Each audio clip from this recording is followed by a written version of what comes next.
Mr. Riot. How you doing, man? How the bloody devil? Well, all right, as you can see, we're going to let's just get the elephant in the room. I'm not talking about my stomach. Let's get this elephant in the room that is this gash in my forehead out of the way. How did that happen? So, you've fucking seen it. So I'm coming up to the studio to record this podcast, and I'm getting my stuff out of the car, change of clothes, pack lunch and all that. I come prepared for everything. And there's just a tree kind of over where the passenger door was and some branches hanging down. And I opened the door and I couldn't see through the branches, and the corner of the door clunked me right in the head.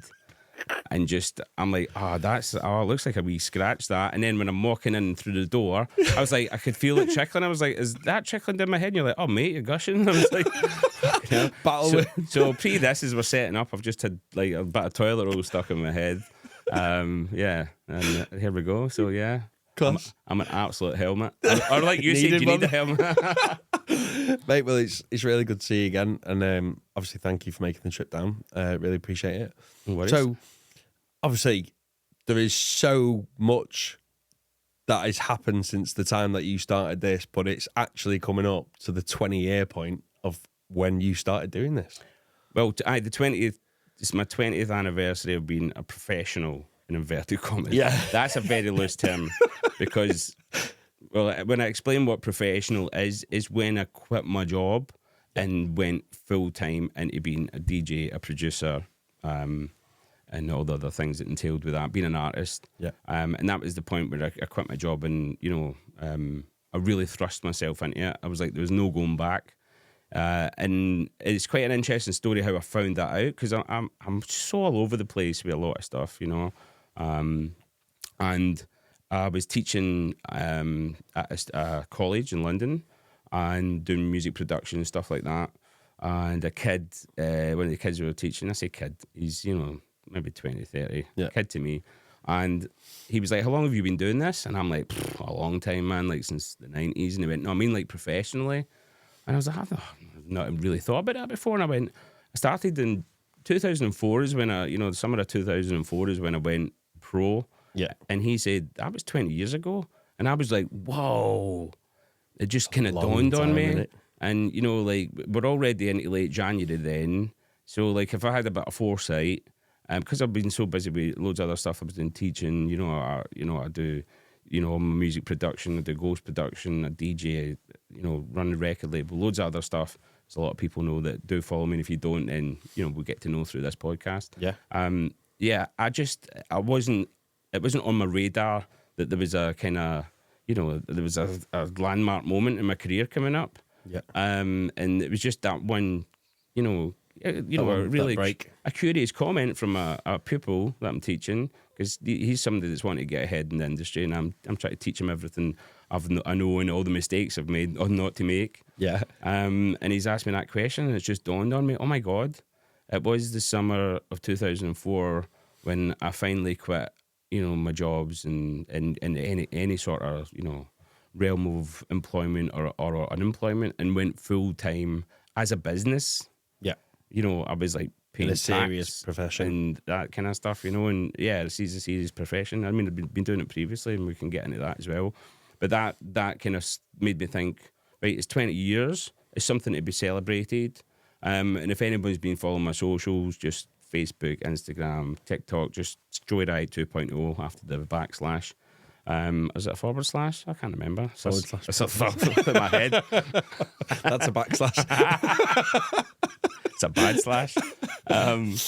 Yeah, if you go on there, you've probably seen recently that I've been posting a lot of the nostalgic stuff from the past, and it's kind of, just generating memories, from my career, stuff that I've long forgot about. I've been just trailing through YouTube and having a look and seeing, sometimes, people see a perception of you as an artist, especially like on social media, and they think a specific thing. Oh, he's living the dream, blah blah blah. But you don't realise that there's a lot of times where you're just a person at the end of the day, and you have doubts and about I get imposter syndrome like a lot of big artists do as well. You know, the slightest thing that goes wrong, you think the whole world's caving in. Yeah. But I have been doing this professionally for 20 years. So there's something I've been doing right to have this sort of longevity. Yeah, of course. And one of the great things about dipping back into the past has been seeing some of the cool shit that I've done that I completely forgot about. Yeah, and showing yourself everything you've accomplished almost to go, wow, well, a lot has happened. I've actually, with the days when I'm like, oh God, this is what am I doing with myself? I mean, I have doubts a lot, and there's been so many times I've wanted to quit and thought about quitting. As most people that kind of do something artistic and as a profession do, because it's you're trying to express yourself and to turn that then into a business. Because, for you, it's only in more recent times I've started to become more business orientated, but I was a shambles for so long. And I was just doing it I got into it for the right reasons, just because I fucking loved it. Yeah. You can bleep that out if you want. I'm going to swear a lot, just for the full disclosure. No bleeping. Don't need to bleep. Bleeping, cool. I'm Scottish, it's going to get sweary. I kind of lost my train of thought there. So just dipping into that, it's been really cathartic as well to kind of make me realise, I have done some shit. Yeah, and 100%. And it's also gave me this fire in my belly, like when I was putting stuff up about it, some people are like, oh, don't quit. And I'm like, who said I'm fucking quitting? I feel just because you're going back onto memories and stuff. Yeah, and I feel like I'm just getting started because last couple of years I've been finding a new sound, and I'm really, we'll discuss this through this podcast as well. Some of the stuff I've been doing and I'll be doing this year is I feel like do you know what I feel like for the first time? I feel like I did in 2004 when I quit my job. I remember this feeling of excitement and freedom. And because even doing this as a career, there's a points where when I'm kind of at the heights of my career, say for instance with Destructive Tendencies, and we're touring Europe and we're playing these huge festivals to tens of thousands of people every week. Yeah. It started to feel like a job a lot of the time, because it was just flat out, Yeah. So you're just constantly, you've got pressures from labels, managers, so many different people involved in the whole process of, something as big as that. Yeah, of course. And now, stripping up with the pandemic came, and I quit a lot of things. I quit doing my event. I quit doing, Mind is the Crown. We do go. I quit doing Destructive Tendencies, and we'll get into all these things as well. If you don't know what they are, don't sweat it.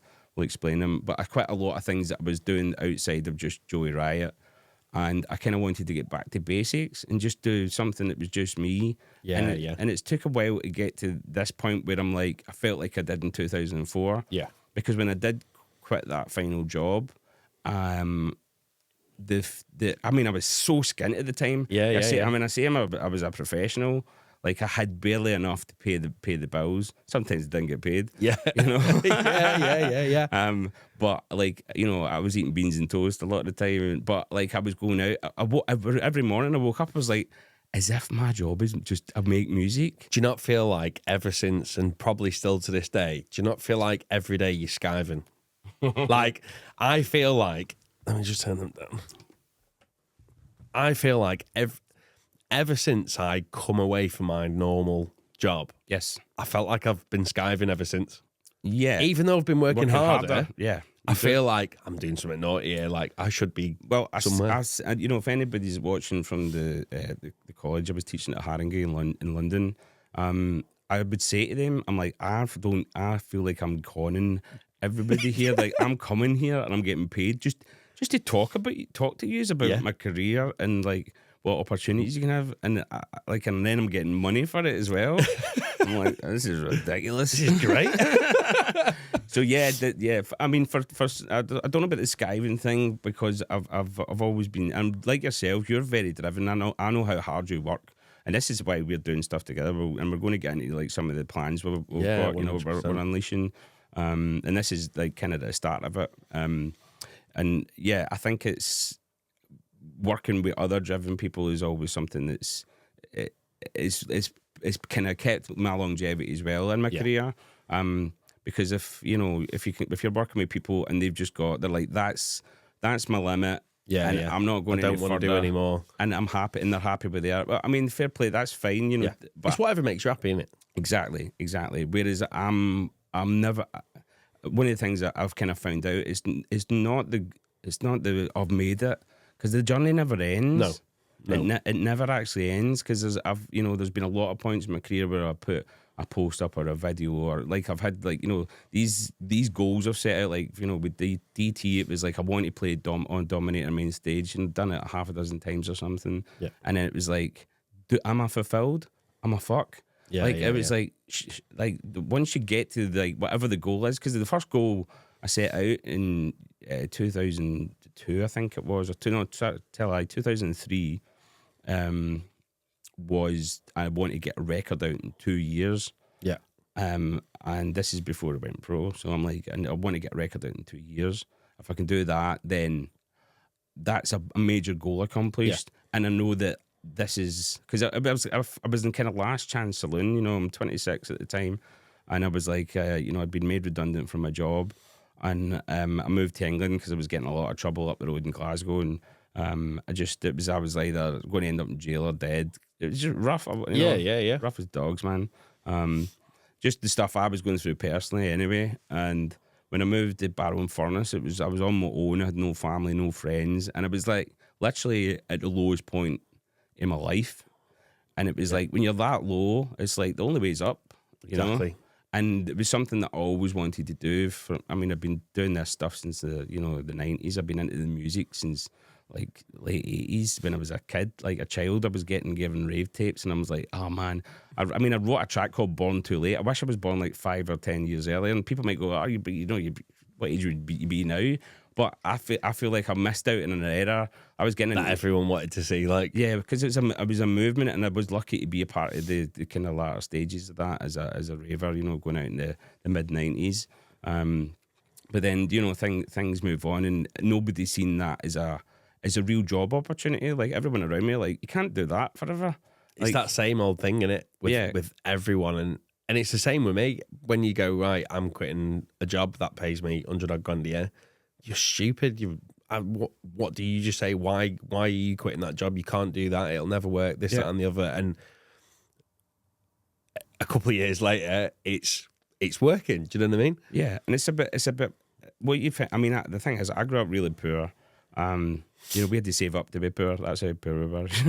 Yeah. And so I know what it's like to live on the breadline. And even when I was like, when I quit any jobs and got off of benefits and all that stuff and started doing it like, as a pro, I was like mad skint, but I was the happiest I've ever been in my life at that point, because I was waking up every day, like I said before, just thinking all I have to do is make music and then try and get gigs playing the music that I love. Yeah, like, is there anything better than this? Because the thing is, I understand that people have different hopes and dreams and what satisfies them.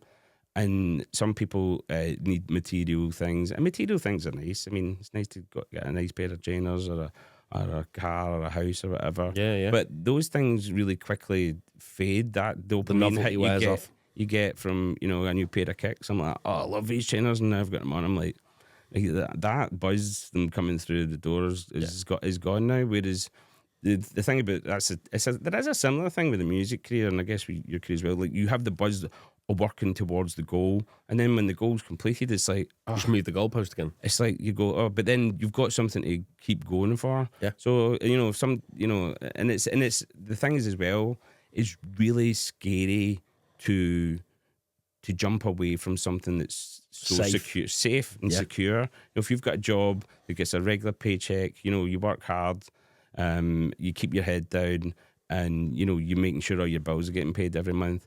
Why would you want to upset the apple cart and like just go quit everything? And but then the problem with me was, like, I couldn't keep a job. Yeah. Like, I was a fucking nightmare. I was a skiver, and it was a point just before that where I thought, I'm a lazy good for nothing. Like, I really started thinking that about myself, because I was, I couldn't stay in any job. But I was raving a lot at the time as well, and so I wouldn't come in on a Monday ever. Yeah. Like, rough. Yeah. Or still out. Yeah, I'm still out, yeah.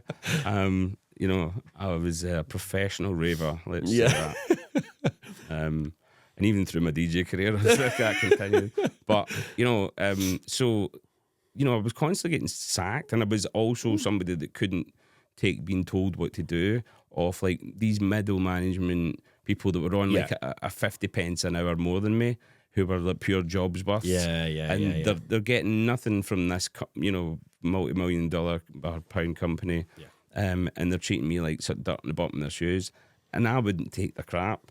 And I would tell them to fuck right off. And they would tell me to fuck right off. So I'd be like, hi again, there's another job lost.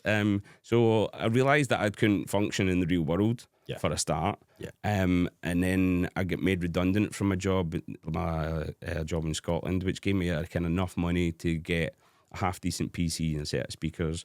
And then I was working doing some sales jobs as well. And that's when a lot of the trouble that was happening, just one of the many troubles, flare-ups and living in the west of Scotland, young gangs and stuff, and just bullshit. You have to always have a brave face up there, like or you just get terrorized. Or you get terrorized, and I'm not, embarrassed to admit, like I was a scared kid and scared, even in my adult years. It was terrifying, the constant fear of like violence going outside and having to like. I've got this. I'm even past the cut. I've got this. I call it the Glasgow line. It's like just how because you're walking about growling at everybody all the time, just because you don't want somebody to go, "I'll check this little soft touch and slap about." And I think it's different now in Glasgow. It's not as crazy as it was back then. But back then, gangs roamed. You didn't go into other people's areas and stuff like that. I mean, people did come into your area. They would get the same treatment as if you went into there. So there was a lot of that kind of violence. Like the Catholic Presidents thing. Well, there was that, and there was. I mean, it was just even like in our town in the outskirts of Glasgow, like different gangs would fight against each other in there, and then when someone from another town came in there, we'd all join up and fight. Like we'd forget about our beefs and team up against the other people. Yeah. And it was bonkers, man. And it was, and the thing is, it was just the way life was. But I mean, some people are cut out for that, and they relish violence and they like conflict and all that. And I was terrified of it, first of all, but I was also too terrified to say that I was scared. Yeah. So I had to, have this tough man persona, and which got me in a lot of trouble because you hear that a lot of people saying I didn't go out looking for trouble. But I just didn't take any shit. So if somebody came up to me and was like, "What you looking at?" I'd be like, "You fucking heather." Yeah. But and it's not a way to live, but it was what. This is the thing. It's like it's like that fight or flight thing. If you didn't do that, he'd have headbutted you. Do you know what I mean? And then or not. Like who knows how it would have turned out? And I'm not proud of any the things I've done in my youth, but it's like the old saying goes, "You're a product of your society." And and it was, and as a kid. Not a fully formed mind, you're kind of in survival mode. And, the chance of music, like going to my first raves, for instance, I seen something that was completely different. It was not this kind of, fear and violence. Total opposite of where you've been. It was the polar opposite. Like I remember bumping into my first ever rave in 1994, bumped into somebody. I thought, I'm getting clocked here. And the guy was like, "Oh, sorry, mate." And like he bought me a drink and he gave me his glow sticks. And I was just like, we were talking all night. What's he planning? And I was just like, like instantly from that point, I was like, oh, there's another world that's not the world I'm living in. From a day-to-day experience. So I threw myself into that because I'm like, I'm terrified of this shit. But and the thing is, I'm pretending I'm not the whole time. I'm like, oh, shit, I need to go out down to the shops. And I'm you like, just found a place where you can be you. And then I'm like, get myself all worked up and then like, just like face, like, let's go. And it's, that has long-term effects, which I've, in recent years I've been able to kind of deal with and talk about openly and honestly. And I think for a lot of years, you had that kind of braggadocious kind of, moved down to England and people are like, "Oh, Glasgow's, you really from Glasgow? Oh, that's a bit rough." And I'm like, "Oh, aye, it's fucking it's mental." And just play up on that. And, and like, in the art parties, like people have asked stories about the battles and scraps and stuff. I mean, I'm not called Riot for nothing. It was somebody else that named me. And it was not, and again, it's not a badge of honour. No. I felt like it was at the time because of the circumstances and the people that I was around. Yeah. But it certainly isn't, man. As you get older and wiser, you're like, that's not the right way to live. Like, I don't want to be in a place where I'm scared. I'm always looking over my shoulder, and moving, not even moving to England. I fled to England. Because of them either. And not long after being down, I think I was there for maybe just over a year, and I'd been in trouble up the road with a few people. I won't get into like loads of details, but just suffice to say, the police turned up at my door in Barrow Furnace saying they had a warrant out for my arrest, and were like, you have to come with us. And I was like, when's the court appearance? And they're like, it's not till tomorrow. I was like, I'll make my own way up. And they're like, well, if you don't, you know what's going to happen. I'm like, yeah. So I made my way up, and it was, I'm not even going to get into the details of what it was, but, it was all violence related. And I was really worried because I'd been in trouble before. And I thought, this is, because at the time I'm starting to make proper headway with my life down there. I was sitting on the dole, so I was pretty skint, but I kept going to the job centre and saying, look, I want to work, but I want to work in something that you enjoy doing. That I love, and I love music, and I'm really good at it. Yeah. And I'm passionate about it. I was like, there's got to be something, maybe not job related, but some sort of training course, something else I can do. I would like, I want to turn it into a business. So I was doing all these different courses just so I could continue getting my dole money, but also giving me skills. So I was doing like these business courses where I'd be like sat in a room with someone who's starting a tanning salon, somebody's doing a hot dog van, blah, blah, blah. And I'm like, what are you doing? I'm like, I'm starting a hardcore label. And I'm like, what? What's hardcore? Yeah. And then also like I was doing the Prince's Trust as well, which I don't know if it's still even a thing, but it was it was another training program to get. All these things were to get funding as well because I was broke as hell. I'm signing on the dole, and to keep the dole office off my back so I can, like I said before, I had that plan. I was like, I'm giving myself 2 years to write a track, to get a track released. But I can't do that if I'm working, 9 to 5 or plus. Like, it's really difficult. Anybody that's a budding producer out there that's got a job and you're juggling a family or any other responsibilities. And the thing is, I had moved away from everybody, so I had no other distractions. Yeah. And I had enough of a studio set up in this wee dirty flat I lived in that I could just focus on it. So I was like determined to not take a job, which some people are like, you fucking scrounger. But I'm like, Yeah, but if you didn't do that, like, it's very hard for anyone with other commitments, like, to sit down, say a tune from Devil's Advocate takes you 12 hours to make. Where do you have, with kids, job, all that, where have you got that set time to sit down without getting any interruptions? Exactly. And one of the things that I wanted to kind of find out from the system was like, how much are they actually going to help me get into a job? Like, I'm telling them I want to work. It's not like I'm just some scrounger. Yeah. Like, I'm telling them what I want to do, and I've got a plan as well. Because, like I say, I was at the lowest I could go, and I'm like, I have to kind of go up. So I'm telling him like what, and when they were like, no, there's a job here in the factory. I'm like, who's up the stairs from you? Like, take me to your boss. I'm not speaking to you. I would get really vexed, and they'd be like, they just couldn't deal with me. And was it that whole thing of, well, that's not a proper job because nobody in that environment has done it, or was it just? Well, they didn't understand. They didn't understand, but I'm also saying like I can show that this can be a viable business. Yeah. And when I started doing the Prince's Trust thing, it was the guy who was dealing with it at the time. He was in his 60s and he was ready to retire. And when I explained it to him, like what I was going to do and how I was going to do it, and I explained how the rave scene was blown up around about 2003-4 again after the lull of the late 90s when it all died off. And I was like, I'm getting in at the start of something with a completely, with a sound that doesn't sound like anybody else, an excitement, a drive.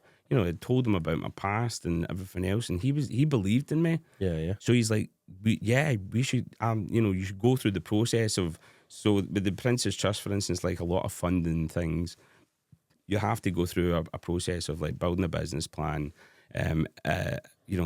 They help you out a lot with that kind of stuff because I'd done, like I said, no business experience. I was brought up, skint as hell, and we were kind of brought up on the benefit system, single mum and all that kind of jazz, and alcoholic dad, and all that kind of fun stuff that happens in Glasgow. Yeah, but you just wanted to break the cycle, do you know what I mean? And nobody understood it because everyone was in that same environment. 100%.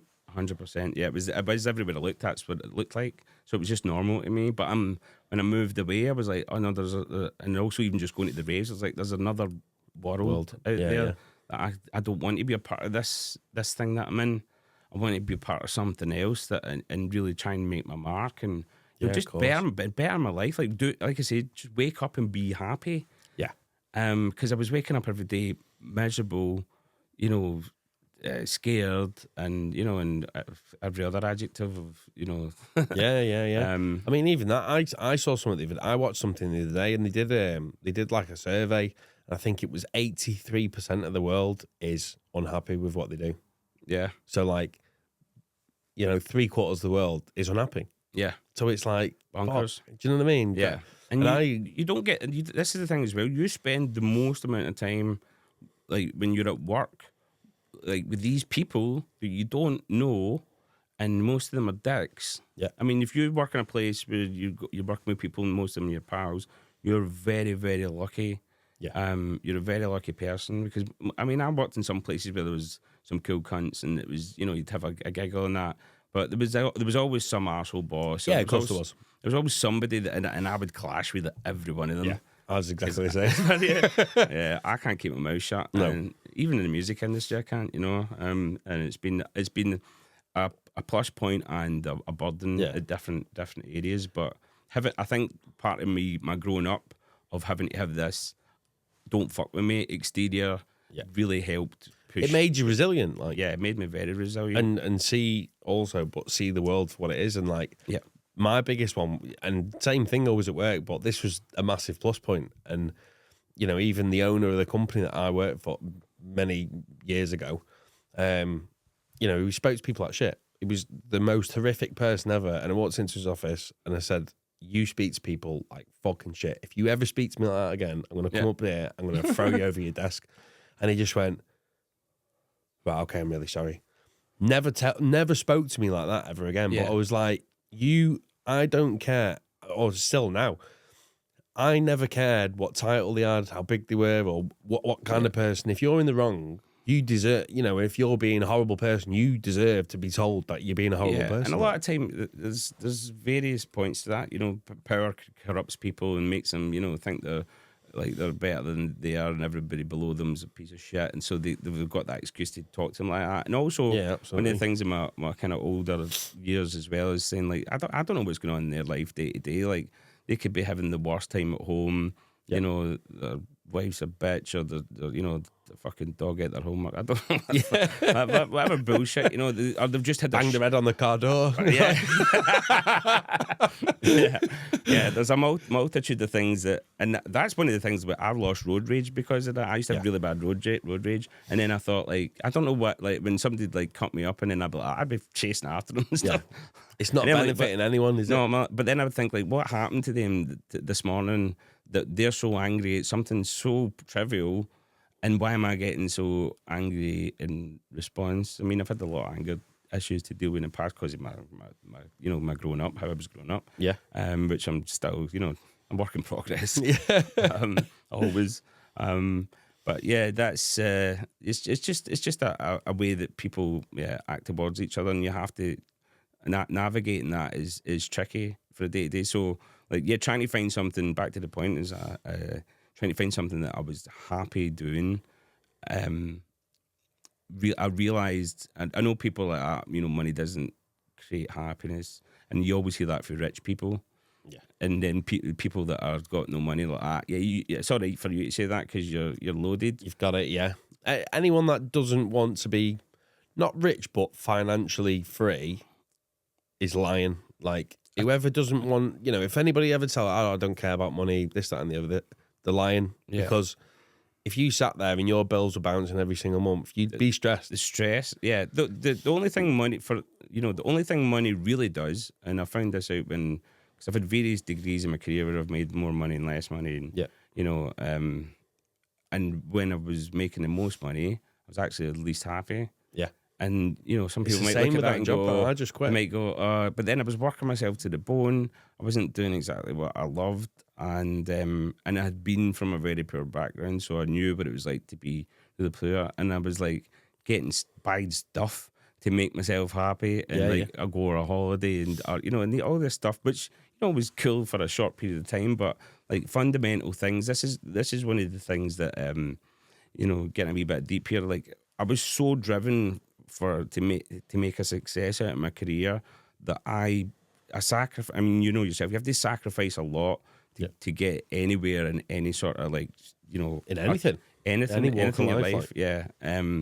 And whether it's a career in the company or it's you know, something you're doing yourself, especially in an artistic endeavor, you know, I was missing birthdays, Christmases, funerals, weddings of close friends, family, all that kind of stuff. And, you know, I think I'm very, very lucky that the people that did and still do really matter to me, they never chastised me for missing those things. Yeah. They never did. Like, and that's why I know that they're still a part of my life. You know, they were there when you had nothing and saw you. And they're like, go for it, you know, because, like, and, you know, and the people that were like, he's a piece of shit because, you know, I think he's the big man because he's on stage. Well, they were never real friends anyway. No. But the people that stuck about and they're like, oh, it doesn't matter, you're missing, you know, my first kid being born, you know.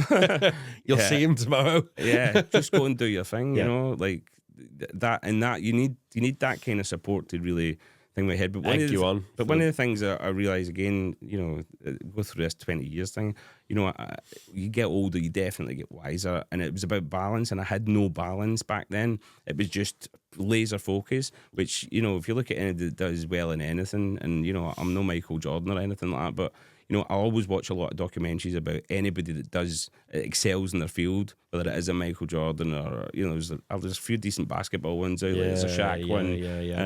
And it can be a subject that I'm not even interested in, but I just love seeing the mindset, the story of people, and you see they're fucking psychopaths, man.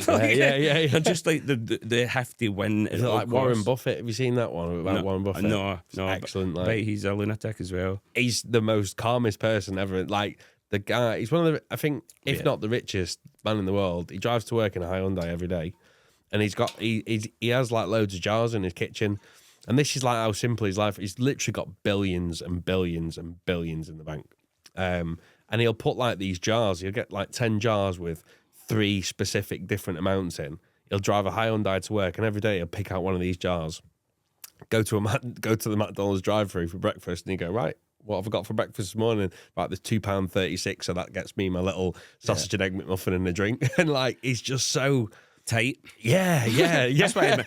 Yeah, look at people that have actually got money, they're tight as hell. So that's his drive, is to just accumulate wealth for no apparent reason because he drives a Hyundai. Yeah. And that's his goal. I think that's these people need burned to the ground, as far as I'm concerned. Spend it. Spend it. I give it to me. Yeah. I'll get a new studio. But yeah, I mean, my drive has always just been like, you know, I felt like I was a born entertainer. I always wanted to be on stage. From, you know, being a young kid, I used to stand in front of the mirror. Like, I'd have my dad's big giant headphones on, listen to like AC/DC or, you know, Iron Maiden. I'd have a tennis racket as a guitar, like thinking I'm on stage singing away. And then, like, my mum would come through the door or something and get caught, but like, I'd be so embarrassed. And, like, just want to go and play tennis. Yeah.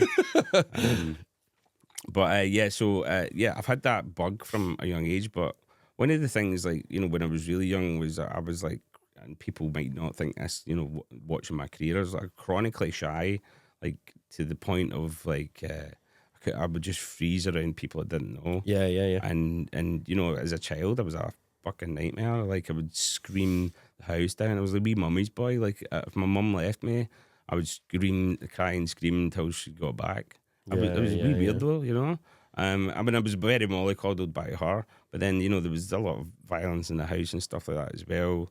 So, you know, that was like your safe place, though. Every time you went through the door and seen you, that was the safe. Yeah, for a period of time until, you know, the mum and dad split up, and then it was like there was fucking violence for every angle, and it was just like there was no safe place. So I was like 16 when I moved out the house, and you know, having to look after yourself from that young age. You know, you grow up Well, you see, you You grow up very wise, though, don't you? I think it gives you street smarts, kind of, and like, you know, I guess, like, I mean, it's just pure survival, and it shows you like how resilient humans can be. You know, that I got to the stage where I was just like, I can't fucking be here anymore. And like, one of the kind of key things was like, if I continued going about the friend group I was going about with and doing these under 18 raves that I was doing at the time, which, you know, we can discuss as well, that I wouldn't be allowed to stay in the house anymore. And I was like, see you later then. I literally packed my bags and fucking walked straight out. Because I was like, because, you know,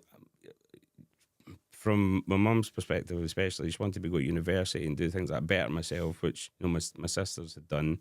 And, you know, one became a lawyer, one became a teacher. You know, from a family that grows up on family allowance, and, you know, and they just want to see you do the best. And I understand that. And I was like, I went from wanting to be a marine biologist or a zoologist and going to university and all that. And I as much as I was a complete daydreamer in school, I always got good grades. Like, I was a nightmare in school. Yeah, you know, I was always in trouble. You know, always sent to the headmaster's office. But then when exam time came around, you know, I'm not trying to show off, but I just crammed the night before, and then I'm like, it's just remembering stuff. I realised very young. That's it, innit? I was like, I'm not actually, and I would all berate teachers because I was taught really young to question everything. Yeah. So I'd be like, you know, for instance, I went to Catholic school, and my biology teacher was also my religious education teacher. And I would just go to sleep in RE class, like literally just about, you know, a teenager, always knackered. Yeah. I would just put my head down, and he threw a Bible at my head and smacked me in the head. And he's like, McHugh! And he's like, outside, and he's getting me into trouble, like, what would your mother and father think? I was like, well, they're atheists, so I don't give a fuck. and he's like, I'm trying to teach you about, you know, our dear Lord Jesus Christ, blah, blah, blah, all this stuff. And I was like, hold on a minute. I'm like, you're up the stairs in one class teaching me about evolution, and then you're in another class talking about Adam and Eve. I was like, get yourself a fuck. Yeah. And it just made me stand outside the rest of because he couldn't say anything. How'd you come back from that? It's a complete hypocrisy. Mr. Brown downstairs is a dickhead anyway. I'm 15. I've got him pegged. Whether you believe in God or you believe in evolution or none of the above, it's irrelevant. He was a contradiction and it's hypocrite. An opinion, isn't it? He was a hypocrite, and he was throwing a fucking Bible at my head. Fuck off. And I just told him straight, and that's something that kind of went on throughout my life, where I would just say what's on my mind, and it would get me in trouble. But also, like, you know, when you start actually achieving stuff, being that kind of person also can get you respect as well. Yeah, 100%. Because I always think, like, people even say to me now, oh, you've only got a few mates. And I'm like, yeah, but they're all on my level. Like, why would I want 1,000 dickheads around me when I can have 5 amazing people who are on my level? Because I think, like you were saying there, with the way you are, you attract the right people the way you are. Do you know what I mean? And all my mates at any given moment, I know full well if I'm being an idiot or something's off, they'll go, you're being a dickhead, you need to sort this out. Yeah. And with all, you know, having these 1,000 friends and stuff, you don't get told that. No. And that's something that I definitely learned. There's a period in my career as things were really blowing up, you know, when I was starting to get a lot of gigs and a lot of notoriety and starting to win awards and stuff like that, and people getting releases. Start coming out the woodwork. Oh yeah, I had a friend everywhere, you know, and I was the guy that went to every after party under the sun, you know. And you know, at the start it was great fun because, you know, you feel liked. We've partied, you know what I mean? But we've partied together. You know, I'm just I love shite talk. Yeah, I'm not just a normal person. I just want to have a laugh. Yeah, and then it was getting to the stage where I was getting. I hate saying the word famous, but in that scene, I was getting popular enough that I was going to these after parties and people were just asking questions about, what about this DJ and what about that? And they were just kind of looking at me glazy eyed, and I'm like, this is not an after party to me. An after party to me is a like gossip session. Yeah, and they just want to all sit around me, like, ask me questions about it. And I get that, but also I was like, right, well, this is not why I came here, you know. So, you know, and I realised there was a point where I was like, I had a big, huge group of people around me who would do anything for me, but they were all sycophants and hangers-on. Yeah. And I was a point, you know, that I had a huge cull. Yeah. And it was just, not but to the point where there's a few people I fell out with for, you know, some serious grievances, but there was there was a lot of people that I'm just like, you're bringing nothing positive to my life. Yeah. Apart from there were life full of drama. Yeah. Also, they were just wanting to hang about, maybe because I was Joey Riot, not because I was Joseph added McHugh, value or like, and not the person I was, the stage character I was. And as much as the person on stage is a version of me, like I'm sitting quite calm just now. If you see me on stage, I'm slightly more animated than this. If you're hanging off that line, and I'm sure as this goes on, I will get a bit more animated. But that's something that people just wanted to. They expected me to be in character all the time, and there was definitely a point where I lost touch of who my Joseph McHugh, the person, the guy's name that's on the birth certificate was, and I became the cartoon character version of myself. And I was like that in my daily life, and I lost myself completely because I was so intoxicated by the character and what the character like got. Nobody cares about Joseph. Everybody cares about Joey Riot. I'll be more like Joey Riot all the time. That sort of and one thing I was looking for, because going back to like my childhood and stuff like that, and my younger years, I was just craving. Like everybody, I was just craving acceptance and like love. a real friend. I wanted people to care about me, and doing music and being on stage. People gave a shit, but the hangers on afterwards, they'd only give a shit about that. They don't give a shit about the real me. They'll never ask you how your day's been or anything like that. or get into real, because the thing is, like, I'm not the stage persona, so. I mean, if you ask my missus about me, I'm not easy to live with. Like, I have my good days and I have my very bad days, and I can be a total prick. Yeah, but that's life. Yeah, but people don't see that. People see the guy that walks into the rave who's just like, fucking here we go, everybody. Yeah. And the thing is, like, it's not me being fake. That's number one. I am genuinely excited to be and feel so lucky that I get to walk into a place where people are verging on hero worship sometimes. Are just buzzing to have a night out. Yeah. And they are happy to see me. And, if I've not got the time to take a picture with him or sign something or take 5 minutes to have a wee chat with him, like, they're paying my fucking wages at the end of the day. Yeah. And I know, and I get it a lot from ravers all across the years. There was a period where people were calling me the people's DJ, because I would finish my set and I'd be right in the crowd like, here we go, come on. Yeah. And I would go to the after party, and I would, and I still take time for everybody. Like, every single person comes up to me. It doesn't matter, how bad their e-breath is or I'm going to take some time, because like they've worked all month or all week to earn the hard earned cash to go out, pay money to see me and a bunch of other guys or girls play at an event, and that's so special to me. Yeah. Doesn't matter if it's 10 people or 40, 50,000. Yeah, they're getting the same treatment, and it doesn't matter who they are or where they come from or or the size of the crowd or whatever. They're all going to get the same experience of Joey Riot. Yeah, of course, because in like other ways as well, like nobody in music or anyone, nobody would, in yourself, wouldn't be where you are now if it wasn't for them people that liked everything. Do you know what I mean? Like it's and like that you said, having that 2-minute chat with someone and just saying hi, nice to meet you, this, that, and the other. Yeah. They walk away and go, oh my god, some what people can't lovely believe guy. Because like, a lot of people. I mean, I understand that some people see. I mean, I've known artists across all different industries and across the world, and I've came across some myself that are can be arrogant and flippant with fans and stuff like that, because it's all went to their head basically. Yeah. And I've said to missus and friends and stuff like that, see if you see me start acting like that, punch me in the back of the head. Yeah. And I have been checked a few times, like, yeah, you're starting to be the divas coming out, like, check yourself before you wreck yourself. And I'm fuck, I'm actually, They start moaning about like stupid stuff, like, come on, like, you're just a dude at the end of the day. And I'm like, yeah, okay, great, get grounded.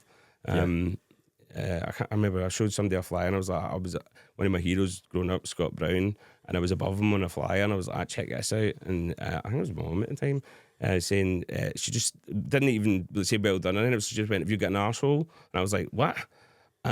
she's like, have you got an arsehole? I was like, of course I have. He's like, well, so is he, and so is everybody else. So what's the fucking difference? Like, don't, and it's a very, that's a very Scottish way of saying, you're no better than anybody else. Yeah. Everyone's the same.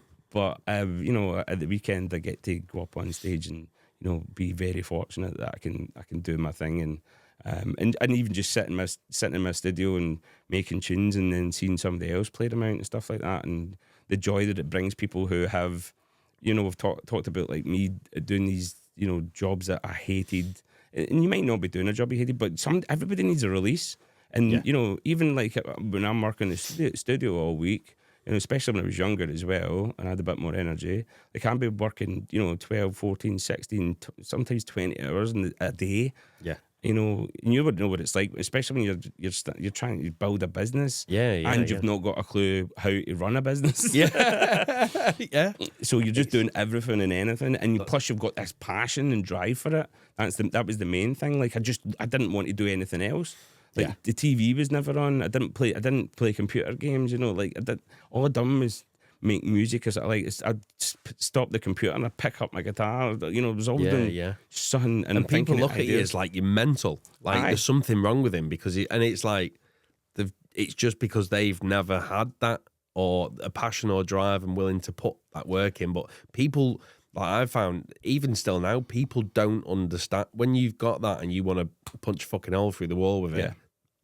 There's 99.999% of people don't get it because they've never wanted. So they just think, he's mental. The thing is, I think everybody's got hopes and dreams. Like, and a lot of people, say, like I could, you hear stories. I could have been a footballer. I was junior level and.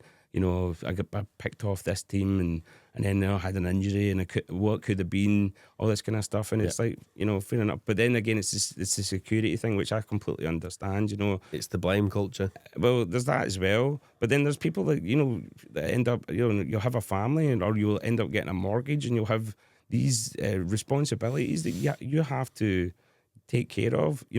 Like my big... disaster in my life where I had to like flee a country basically some immigrant fleeing the war zone. That's what I came across some racist people in England saying stuff about people with other coloured skin and I'm just like, I'm an immigrant taking people's jobs in here. What you got to fucking say about me? Because I was fleeing a war-torn country to come here and take your jobs, as DJs. So what about all the poor English DJs that are not getting, send me back in a boat to Rwanda? Like, what I mean? So but then there's that kind of side of things where people have just got bare responsibilities and they need to do what they've got to do, and I've got hundreds of respect for that. Because they've maybe sacrificed what their dream was to do that. And then there's the other side of that where there's the fear of making any sacrifices. Because again, like I had nothing else to do. I was like I'm at an age, but I was 26 at the time, and I'm like, I'm on the verge of turning 27. And I'm like, if I don't do this now, I think a lot of people get this. Depending on what age you're watching this, when you get towards like the 30 year mark, and you've not really committed to anything, whether it's a job or a career or, whether your thoughts are about, I should be settled down with kids, whatever your thing is that you think you should be doing, it's usually around about that age where you're like, I should have my shit figured out, and everybody has a panic session around about then. And I was at that point where I was like, I'm getting fucking sacked for every job here. I can't do anything. I'm a lazy good for nothing. And I was like, right. And one of the things my dad said to me before he passed away, because it was fucking shit dad for most of my life, just an alcoholic. But what I found out later, when it was more compos mentis and not as drunk. He said to me once, like, the reason I was such a shit dad is like I resented yous, the whole family, and I was like, whoa. And he was like, it's because like he played guitar and wrote songs, and he was like always wanted to be like a famous songwriter musician, and he played guitar to the day he died. I've got his guitar now, and he wrote hundreds of songs. Most of them are shite because he was pissed, but he's got a few bangers, man. But he was too scared to do it. And he never sent any demos out, any of that. It's kind of crazy, isn't it? And then he was stuck in a job he hated. bringing up a family that he didn't plan to really have, and was just like, and then went inside himself and, you know, drank to escape. Yeah, And I went from being like, there's a guy who was like violent and alcoholic and never there, promised everything, never delivered, to not seeing him as like, because you look at parents and when you're a kid especially, and you're just like, they know everything, they're supposed to sort everything out, and you know, it never been there in that respect. And I went from seeing him as that to, he's just a guy, a flawed guy. And he said to me, he's like, never get to my age. You know, he died quite young. He was 57 when he died, and he was like, never get to my age and live with the regret that you never even just gave it a go.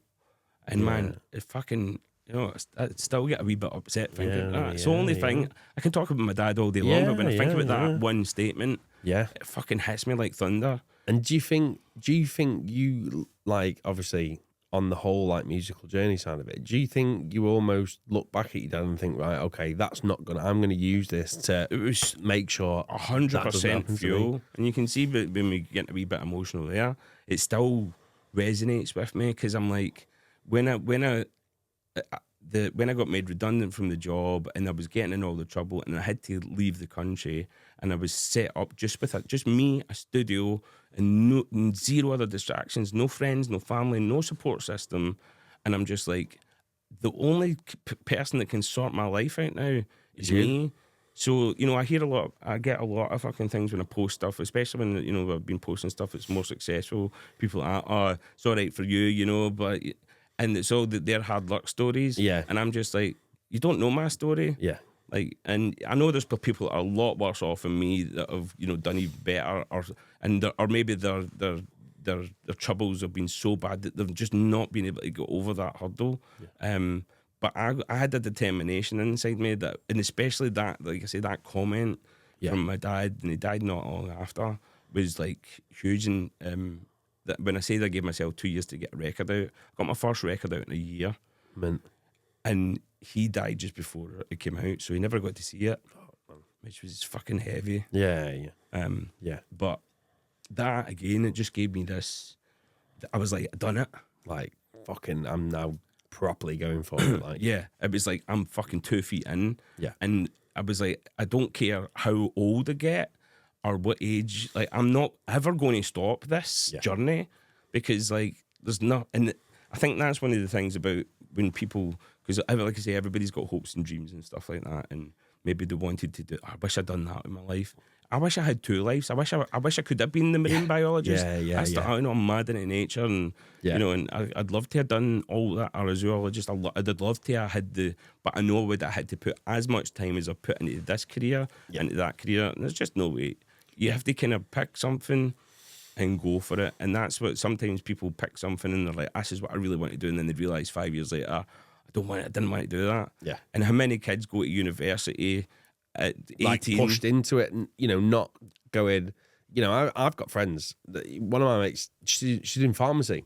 She's in pharmacy at, what's it called? And I said, why are you doing pharmacy at uni? I didn't even realise you had to go to uni to do pharmacy. And she was like, yeah, of course you do. And I'm like, well, did you want to do that? She went, no, I didn't get the one that I chose, so I'm just doing that. Instead, I'm like, you're going to be so fucking unhappy when I hate it already. Only every year. And it's like, well, why do it? Why not go, right?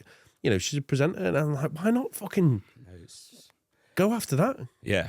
Yeah, and it's difficult because then you're in a job at like something like a pharmacist, which seems like a relatively, you know, safe job. It's got regular income. You know, everybody's fucking going to need drugs. Yeah. You know what I mean? But like, is it, you know, sat behind a desk giving people pills to make them happier all day? I mean, the thing is, don't get me wrong, like, I think it's important for people to have dreams, and your dreams don't have to be the thing that's your career. You know, you can still have, like, I think it's important to have something outside, like, the grind. Yeah. Like that, and that's something I found even about music, is like, I was so focused on that, I ended up making myself fucking miserable. Yeah. Because I had nothing else in my life. Yeah, I had no meaningful relationships with people. Yeah, you know, Like even like, you know, I'm a Celtic supporter for my sins, and I stopped watching football. Even like I watched football. Me and my dad that was one of the few things we'd do. We'd watch, you know, Football Focus on Saturday morning. You know, have a hangover, and you know, and like, and I just, you know, fucking mad about football, and I've really got into it again, and like just doing things with friends. Like I'm just off the phone. He's Static before we started. MC Static, Johan, and he's like offered me he can't go to see the Foo Fighters this weekend. He's like, do you want the tickets? And I'm like, fucking right, yeah, because like, and I'm starting like this point in my career, and you know, I'm not as I used to be out maybe 5, 6, 7 times a weekend sometimes. Yeah. And I've got to a point in my career where I built my business up over kind of COVID that I can do a lot of my work from home, doing music related tasks. And I genuinely don't need any gig. Yeah. But I still love I still love being on stage. Yeah. And that drive to be on stage, and I've got a lot. You know, we're going to talk about some of the things I'm going to be doing this year to, you know, celebrate the 20 years, and also like what's going on after it. Because I feel like I'm back, like I say, into that 2004 feeling again. That fucking fire's back, man. Yeah. And yeah, there's going to be some. I'm going to get. The thing is, I can only give it a go. It's back to what my dad said. Like, what's the worst that can happen? You can either give it a go and say, at least I fucking tried. Yeah. Exactly. Or you can be lying on your deathbed going, I never fucking even gave it a go. And it's whether it's a fucking hobby, whether it's a career change, whether it's whatever, you know, if you've got 4 kids and a mortgage, don't fucking quit it all now and you know, start being, I'm going to be the next Tiesto. Like, you know, you have to be realistic with these things. And my misfortune ended up becoming my fortune because I lost my, you know, I'd lost a job. I had to flee a country. I know it sounds so dramatic, but I did. But he did. I was going to get murdered, and I did end up going up to court. And like, one of the things is, because back to that wee story real quick. Like when I went to court, I seen a guy get sent down for the same crime for 5 years in front of me, and I was just like, fuck. And I already did previous as well for the same thing. Yeah. Which you don't need to get into. It's a reality check, isn't it? But I was shitting myself, and I didn't have a proper lawyer. I had just a court-appointed lawyer. Yeah. But what I did tell him is all the stuff I had been doing since moving to Barrenfurnace, and I told him about my fear of living in Scotland and that I'd fled. I was like, you know, I used to think I'd act like a tough man, but inside I was a terrified wee boy. You know, that young shy boy I talked about, where I was like chronically shy. I was that inside, but I was trying to portray this other version of myself. And I was also, luckily at that time, I was doing all those courses, like the Prince's Trust and everything else. So when the lawyer explained, you know, what had happened in the incident in Scotland, and then what I had moved away to get away from it, and then what I was actually doing to better my life, you know, I got probation and a fine. And I was just like, right, this is also a big changing point. This is where I'm like, this is where you need to pick one or the other now. I've been given a fucking chance here to really, you know, like I can't fuck this up. Yeah. Because they must know as well, like they must know, and they'll meet so many people like it, but they must know that, okay, well, give him a chance. And he'll, you know, and so many people will go away and smash it, but so many people will fuck up that chance. And, you know, if you would have not moved back then and perhaps been out for another week and done anything wrong, you could have spent the rest of your life in and out of jail. Do you know what I mean? And all this never would have happened. Like exactly that. And there was a point where I did get in trouble with the police again for an altercation, and I was terrified because I was starting to get, when I first moved to Barrenfurnace in England, and I was doing DJing and stuff down there, and I got in an altercation and I got charged, and I was like supposed to go to court and all that, and then it got dropped, and I was like, because I remember the judge saying to me, if you're ever seen up here again, you're going down. And I was just like, fuck. It's mad, isn't it? And like, I mean, it might not have happened, but I believed it that much that I was just like, what have I fucking done, man? Don't risk like, it. Because there's this old version of me that reared its head when I had a few bevies in me, and I'm just like, the tank. Yeah, and I'm like, and then I fucking hate that person. And you know, I've spent, you know, the rest of my life trying not to be that person that was ingrained into me, because, like, again, I don't want to fucking do. There's a point in your life where you have to take the blame and in control of your actions. Like, you know, there's so many people like, oh, I've had a hard life, so I'm a piece of shit. Not true. And yeah, there's a point when as you become an adult where you can. I've always said, like, whether I've not got any kids or anything, but like if I did, or even if I don't, in the future, like anybody I come in contact with, this generation in my family is where who I am. The cycle of everything that my parents, because they were the way they were because of what their parents were like, and probably previous, and it's something that's passed on through learned behaviours. Yeah. And I'm like, it fucking stops here. Yeah. I'm changing, and I'm an adult, and I can either use everything that happened to me in the past as an excuse to be a fucking dick, or I can try and better myself and use and channel it. Yeah. But like someone said to me not long ago, and it was brilliant. Like, and they said, "You are the artist for your own picture." And I was like, whatever you will draw. Nice. Do you know what I mean? So every action that you take will go to that picture. Do you know what I mean? So you know that, you go out tonight and drink half a pub, tomorrow, whatever you've got on is going to be ruined. Do you know what I mean? Like, so it's I've about done taking. that a few times. Yeah. But it's about, that's it. But like a lot of the times now you won't, but like you realize, well, okay, well, this is really important.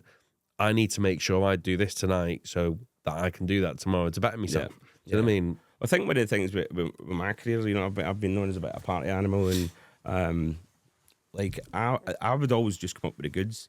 Like no matter, this is one of the things. No matter like how mental I went at the weekend, like I would turn up for everything. Turn up for the opening of a crisp packet, Like I was always there for any opportunity that would arise. I always had the CDs with me, or vinyls with me, or a USB.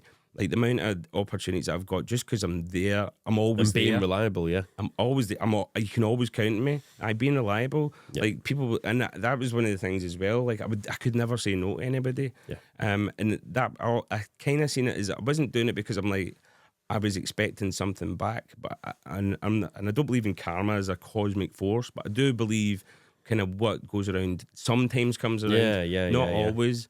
And when I started like being nice to people, because I wasn't for a long time in my life, I was like, oh, this actually, being nice for the sake of it, and not saying I'm going to do this for him because like maybe in a couple of years I can get some back. Yeah, like just being a nice person, just going, I'm going to do this. They've asked me to do this for them. I've got the time and the skill set to do it. Okay, I'm going to do it. Yeah, no problem. And I do it, and the amount of opportunities I've got back from being that kind of person has been huge, but also the chasm of the opportunities I've not got from being like that is so much fucking bigger. Like much bigger. But there has been things that people have come to me like over a decade later and going like that. Remember you done this, and this, and I'm like, oh yeah, fucking aye. I'm now working in this, industry. Let me do this for you. I've got, people ask me if there's a guy that could make music for this, and I've done like mad corporate work, and people just see me as a guy on stage or my Instagram profile or whatever it is, and they think that's all I do. There's like, there's all these other facets of because of the way I've interacted with people. Whether it's guys like yourself and the film crews, the sound technicians, anybody that's part of the shows that I play, I give everybody the respect they're due. If they're a nice person, I'm going to be nice back to them. If they're a cunt, I'm just going to whatever. Just keep them sweet and not get angry, but just keep them sweet. Keep them at arm's length.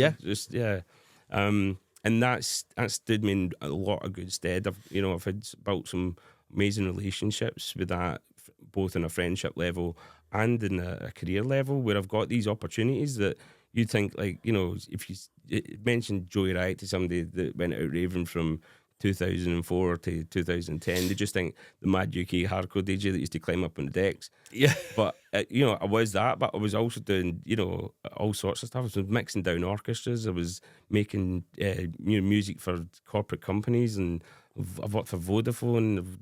I've taught in schools. I've done so much more. So many things, but they're all related to the skill set that I've got. Yeah. And I think that's another important thing as well, is like, when you're talking about longevity, like how am I still doing this after 20 years?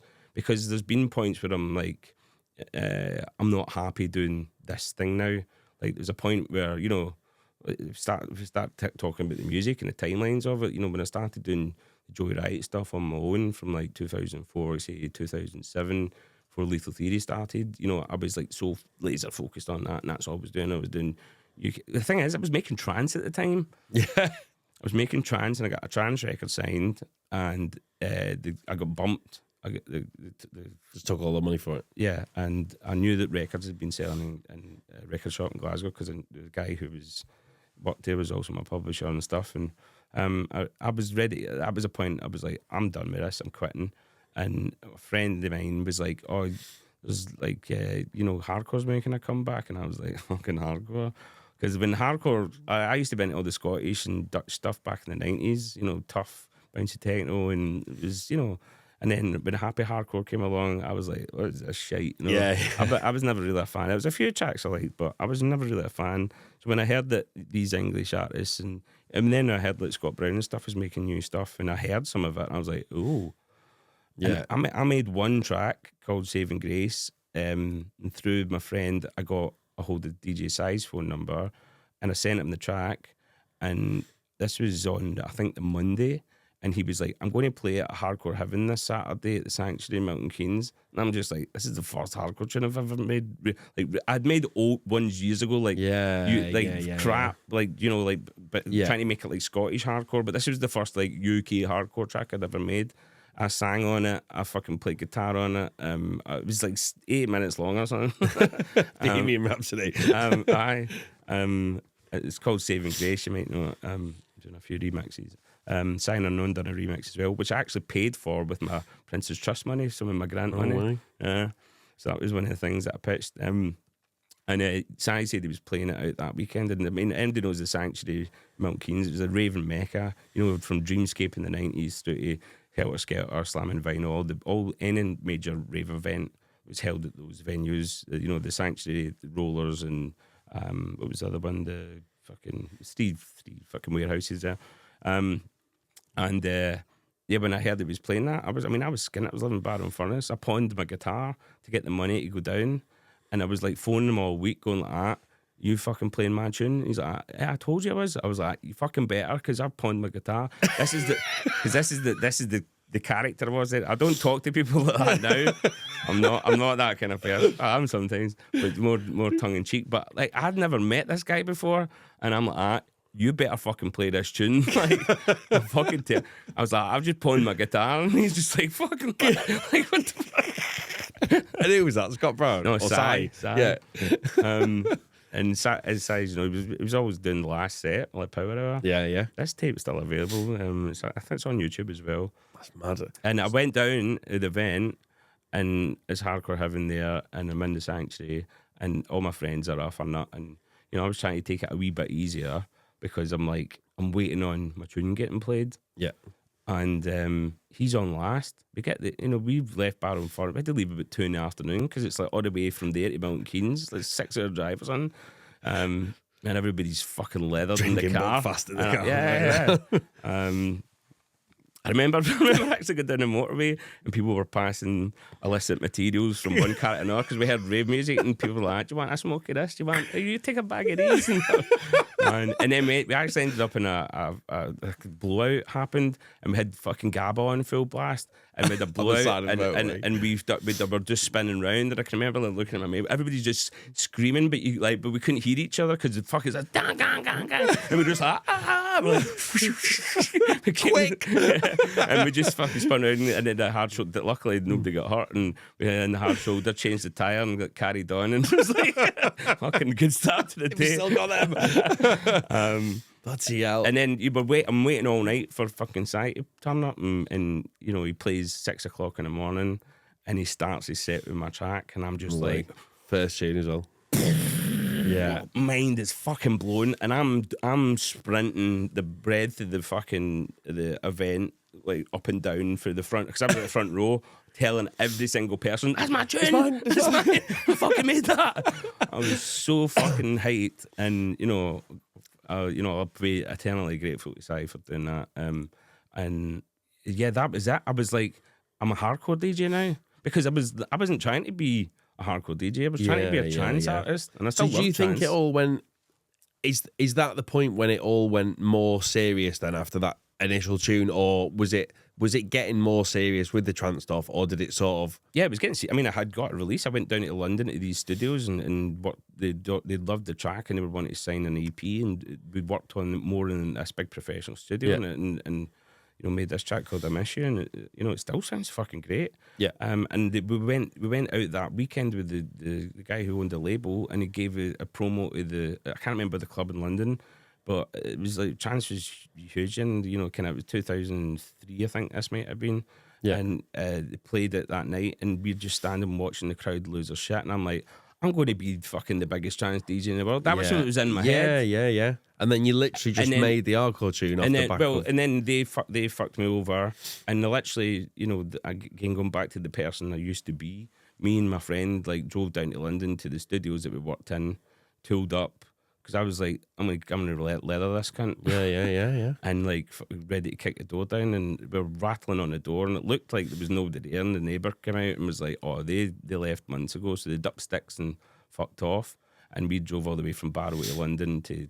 No way. I'm glad they didn't get a hold of him, because I was going to give him a pasting. There was a reason why they'd gone. Do you know what I mean? Again, going back to that thing that could have led to that life so many, in and out all the time. Yeah, and and I've strived ever since to try not to be that person. But it's a reactionary thing. It just brought up being like, if you got wronged, you double wronged somebody back. Yeah. And it's not a conducive way to live. No. It's one wrong doesn't right another. No, and it doesn't make anyone feel better either. Do you know what I mean? No.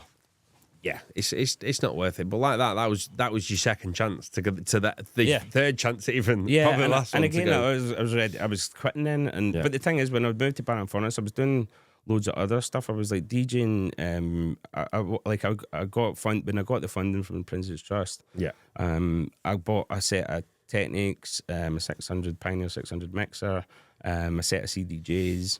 I signed a known remix, because I was like, my business was going to be starting a record label, but I was like, also my business is I have to be bringing in money on a weekly basis. So I was going to do residencies. Yeah. But I didn't have a residency, so I walked into a pub, and I was talking to one of the bouncers from it the other day on Instagram, just popped up. It's mental. This guy Scotty. That's Scotty, if you're listening. And he's like, "Do you remember this place, the Lounge?" And he'd sent me a picture of it, because I walked into this pub and it was fucking dead. And I was like, "Do you need a DJ?" And they're looking around like, "We can't pay a DJ." For who? Yeah. And I said, "I've got all my own set up." I was like, I just, because my plan was play as many places as possible, get really good at reading crowds, and then apply it to hardcore. Yeah. Because I was like, that's what or whatever genre I'm going to get in. Yeah. And so I was playing house music in there, and then I was getting to the stage, reading a crowd. I'd watch two people come in and have a drink, and I'd be like, I need to drop a right tune. Yeah. And then challenge. And then I'd mix in the next tune and see them. They'd go like, we'll go around the corner, and I'm like, fuck. So it was months of that. Yeah. Going from, and I ended up having that place rammed every weekend. And once I had it rammed, I went across the road to another bar that was fucking dead, and I'd done the exact same thing there. So I quit a job, and I've done this a lot of times in my career. We quit Destructive Tendencies at the height of it, because I was like, I'm done. I've done everything I need to do. And people go, why would you quit something that's so lucrative? And we literally got offered a new 5-year contract because the contract was up. And I took a Skype call, and I was like, nah, we quit. Mick was doing his family thing, and and I was just done with the whole scene. We were both kind of done with the scene. We didn't like the direction the music was going. There was a lot of other issues, but that's just another instance of where, I mentioned before about it was about the journey for me. Once you hit the goals, it's like, right, well, what's next? Yeah. And it's from a business perspective, that makes total sense. Well, it doesn't really, because when I'm starting to do really well with financially with something, I get fucking bored of it, and I'm like, and because I've been so poor in the past, I'm like, I don't care about going back to beans and toast. Yeah. Because I've gained all this knowledge that getting to the top of something again, or at least doing pretty well in it. Whatever, I feel like I've gained these skills and this confidence that I never ever had before, because I've set goals, and every time you complete a major goal, something that's really difficult, yeah, you go like that, yeah, I can do stuff. Yeah, yeah. And then yeah. you go and do something completely different and nail that as well. And you're like, I'm a ninja. I can do anything. I'm going to build a rocket next. yeah. Well, I mean, if it's not music related, I'm an absolute shambles. Yeah. Like, so I mean, can I go back to that? Like, I was doing like residencies and playing, and I went into one of the nightclubs in Barrow-in-Furness. Like, I walked in. And they were playing like all the Scouse House donk music, and I walked up to the DJ, resident DJ, and I was like, "I'm Scotland's #1 MC," which obviously wasn't. And he just went, "Are you?" And I was like, "Yep." And then fucking would give me the microphone, and I just that's where the MC started. Well, no, I was MCing long before that. I'd been MCing since the 90s when we put on our first parties. Me and my friend, we put on under 18s. But like that, I was like, I can't walk in and say, "Geez, you sorted the decks." So it was like, just there was nobody on the mic at the time, and I just went, "I'm the best MC in Scotland." And then I went on the mic, and I was good, and everybody, I was getting a reaction straight away, and they were just like, "Do you want to come back next week?" And I was like, "Yeah." Fast forward 6 or 7 months, maybe a bit longer. I mean, this is the thing about some of these stories, the timelines and stuff, and maybe some of the maybe are going to be hazy. So there will be people out there that were involved at the time. They'll go, "You got that wrong," probably. But it was but there's so much has happened over these past 20 years. It was a relatively short time later that I went from just walking into the place lying that I was the best MC in Scotland, getting given the mic, and I was entertainments manager of the whole club. Like I was running Friday, Saturday, Thursdays as well, Thursday, Friday, and Saturday, and like I was having to play hip hop and R&B, which I fucking hate. There's some stuff I like, but I was doing that on Thursdays, I think, and then we were booking a lot of like donk DJs and. We had guys like Blackout Crew, and I don't even remember me booking them, but we'd get and I would have like Mike Discala doing his fucking his Residence Q, Ultra Beat stuff, and Residence Q, and all that kind of stuff was Mikey B, Benty, Nitro M. All those guys were regulars at Barrow-in-Furness, and then I would play hardcore at the end and clear the fucking place. Yeah. They used to do it. What's it got? So I when I started going out and raving and all that, I'd just turned 14, and I went to Wigan Pier for the first time. And after that first time, went every single Friday and Saturday without fail for donkey's years. I've still got the flyers upstairs. Yes. But like they used to do it sometimes at the pier, and they used to put like Makini sets on an hardcore, and I can't remember who did the hardcore set because it's not on them flyers. But like it literally did that, and at the time I didn't even like hardcore, and that was the point where you go, right, come on, let's go outside for a fag. Yeah. Do you know what I mean? What was that? I played at Maxime's before as well. Maxime's just down the road in Wigan. Yeah. I played there, like DJ there, MC there. Yeah. And I was like, it was weird. I was like, in that total scene, different atmosphere than here. It was weird because like my friends that that played at these venues and stuff, they were right in it, and I wasn't that in it, to be honest, musically. But it was just it was an outlet to do music. Yeah. So I was doing, we were working in that club. I was doing like several residencies. So I lived in this place, Barrow Island, which is like across from this where they build the submarines and stuff. So I would have like my 2 techniques and in flight cases. I'd have my mixer and a backpack on my front. I would have 2 record bags strapped around me there. I'd have another backpack with records in it, and I would walk into town to a couple of miles into town across the bridge, set up in the lounge, play for 6 hours. I'd be going set up and play somebody else, then pack up all my stuff, walk down to Martini's, the club, stash my stuff, get on the mic, and then do a couple of sets. And then Craft. And then I'd be heading home at like 4 in the morning or something, but walking back with all my shit. Yeah. And it always goes back to that, and people go, "Oh well, you're all right." Like you were saying before, you're all right. You've smashing it now, and you're doing really well, and you don't have to work that hard. Like you hear that so many times, and nobody knows about what it went into exactly to do it. Yeah. This is one of the big things I say about like if anybody's got dreams and goals. Like I'd love to be a footballer. Yeah, I'd love to play for Celtic. I broke my back playing football. It's not why I'm not a professional footballer, because this is just at goals. Those football centre places. But like you've got to do whatever it takes to get there. It's the big thing I say is like, how much are you willing to sacrifice to get to that goal? Because that is ultimately what it'll come down to making it or not. 100%. 100%. Because I've seen so many people that are, I mean, I find talent quite a funny word, and I'll get in this in a second, but I've seen much more talented people than me fall by the wayside and fall out of the scene, or fall out of music altogether, and people are always like, oh, that, you know, they should have been so much bigger than they were. And maybe they should have, but the difference between me and them is like I just didn't stop. Yeah, I didn't stop ever. Like they and I, like, even when I had my points where I'm like, I'm giving, and so many times I've been like, I'm giving up. It was, you know, the start of the year I was ready to give up again. Yeah. It's how you deal with them setbacks. That's what makes you successful. Is how you deal with them setbacks. And if you're gonna go, right, I'll topple over now. Fuck it, I've had enough. But then actually, on the other side of that, I always say it's a test. Like when you're having a shit day or something shit happens at work or something doesn't quite go your way with whatever business you're doing, I said, it's fine, it's a test. It's because if I get over this, something amazing is on the other side of that wall. Exactly. Get over?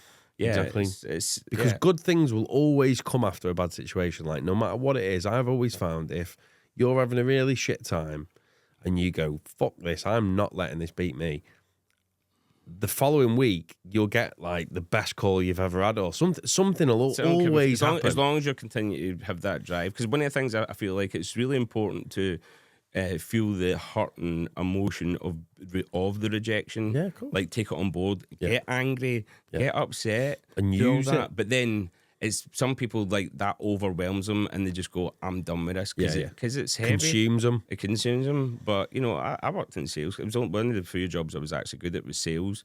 And you get told no all the time. I'd knock on doors, try to sell people gas and electric or telephones and telecom stuff, and you know, people would just like, you'd be like, hello, they'd be like, fuck off. And you know, the turnover of staff in sales is huge. It's like, because it's like it like consumes, but do you know what I mean? It's negative all day, and we'd have like meetings in the morning where it was like we would like have these wee training sessions where we'd pair up or we'd go into groups of 4 or whatever, and you'd have to try and pitch anything in the office to somebody, and the other people that were in the group were just there to negatively impact you, and it was about you growing this thick skin and just not caring when people said no. Because I'd be like, listen, like it's going to inevitably happen, and more, you know, I have to. We do it as kind of. As the more people you see, the more chance you've got of finding somebody that said yes. Yeah, of course. You've got to get enough no's to get a yes. Yeah. And you know, that's something that stuck with me through the years as well. I was like, if I just keep going and I've got a product, and that's not even the thing, because when I was doing sales, like I didn't believe in any of the products. They weren't buying the product, they were buying me. Yeah. People buy people. Yeah. And I kind of I brought a lot of that into my my music career as well, because there was much better artists out there, you know, than me, you know, production wise and stuff. And you know, I still say that to this day. You know, there's the Gammers of this world and everything who, you know, I was lucky enough to share in Darren Styles and pick a big name who I've shared stages with, and you know, played major events and been, you know, as big a name on a flyer with these guys, and shared massive stages with them, and even bigger when it comes to the European stuff. Like, I've always had the imposter syndrome where my music's not as good as them, but I'm like, I've got something else that they haven't. Yeah, exactly. Like, because it's about any product or when you're selling your product and the product is yourself. What's the unique selling point? I'm Joey Riot. I do it my way. Yeah. Like, my music sounds like me. My performance is uniquely me. And you either like it or you don't. And luckily, you know, I've been doing it for 20 years and people still love it. And well, some people do. I managed to and I've reinvented myself a lot by doing that. When I get bored or something, I'd start something new. Yeah. You know, when it got to I was like, my plan was always to start a record label, like from the start. That was when I done the business plan thing with Prince's Trust and everything. That was the broad thing. Start a record label. I paid for a remix. But also like have the business is multifaceted, so I would be DJing through the you know, days through the week to bring in consistent money, and then I would release music, and you know, I told them all, and I had to do a presentation in front of this board of fuddy duddies, and I'm pretty much, and I'm like, they're like, so what's your business like? So somebody's just got the boot for their ice cream van. They've got the big nose, like Britain's Got Talent or something like. You know? And I'm starting a hardcore label. You just see all their faces going, "What?" And I'm like, I understand this is perplexing for you because but I'm going to explain the demographic and how. And I'd really researched this how this, because the thing is I was going out all the time. I was skint, but I was getting to every rave and I was seeing how it was blowing up, and I'm like, if I can really push, you're gonna catch the boat in the right time. Yeah. Because this is the thing, is that luck plays a lot of part in how you can get successful. You have to be writing the right music at the right time, and we've had a few parts of my career, whether it was early Lethal Theory stuff blowing up, the power bounce kind of sound, or power stomp, or destructive tendencies blowing up, or even like Minus a Crown, stuff we've done, with Dougs. Any of these kind of things that were like really successful moments in my career, there wasn't a real plan behind any of them. It was like, we're doing what we love, and it just at the right time it resonated with people, and it's really hard to quantify how that's going to happen. Of course. You could do all the market research in the world, but you don't know whether people are ready for what you're doing. And sometimes I hear musicians and I'm just like, he's 4 years ahead of his time, and then 4 years later, everybody's writing the stuff that he was doing years ago, and now he's quit. And you're just like, man. But like, do you not think you make your own luck? That as well, yeah. That was something I was going to say. Like, again, I said about me being the right place at the right time. I'm always like there for the opportunity. Yeah. So you do make a lot of your own luck. Like, there's got to be a lot of factors kind of coalescing. Yeah. No, I always say to people, the harder I work, the luckier I get. Yeah, exactly. 100%. That's a great way to look at it, man. Because, like, for instance, if we fast forward to this year and why we're doing this podcast and what we're going to be doing going on from this 20 years celebration of my career, if you will. It's all based on a disaster that happened at the end of last year. Musically, like a huge tour that I was going to do fell apart, and it was a lot of money. And when that happened, it was this is the thing, I've been through this so many times when stuff like this has happened, and I bounced back loads quicker in time. Come back harder and faster. But this time I got the huff, like big time, because I had a lot of people involved in my career who were like, I was offloading jobs where if you're the only person responsible and it fucks up, then you've only got yourself to blame. But I was unfairly apportioning blame to other people. Maybe he's not pulling his weight enough, or that company I'm working with, because there's people taking percentages of my wages and stuff like that, and I'm like, and I'm just getting the huff basically, and I went in the huff for about 2 months. Yeah. But I was like, I was doing a lot of teaching at the time down in London, and I'm like, I really like this. I like giving this new generation hope, and telling them my stories and teaching them, skill sets, and them leaving going, oh yeah, I really want to fucking do this now. Yeah, that's such a fulfilling feeling. Yeah, it's the best. It's the best. I mean, financially compared to DJing, it's nowhere near the ballpark. Yeah, but like again, it's not always been the main drive for me. But yeah, it was that one of the I say kid, this lad at the one of the courses was like, how long have you been doing this for? And I'm like, since the 90s, man. He's like, and I mean, like professionally.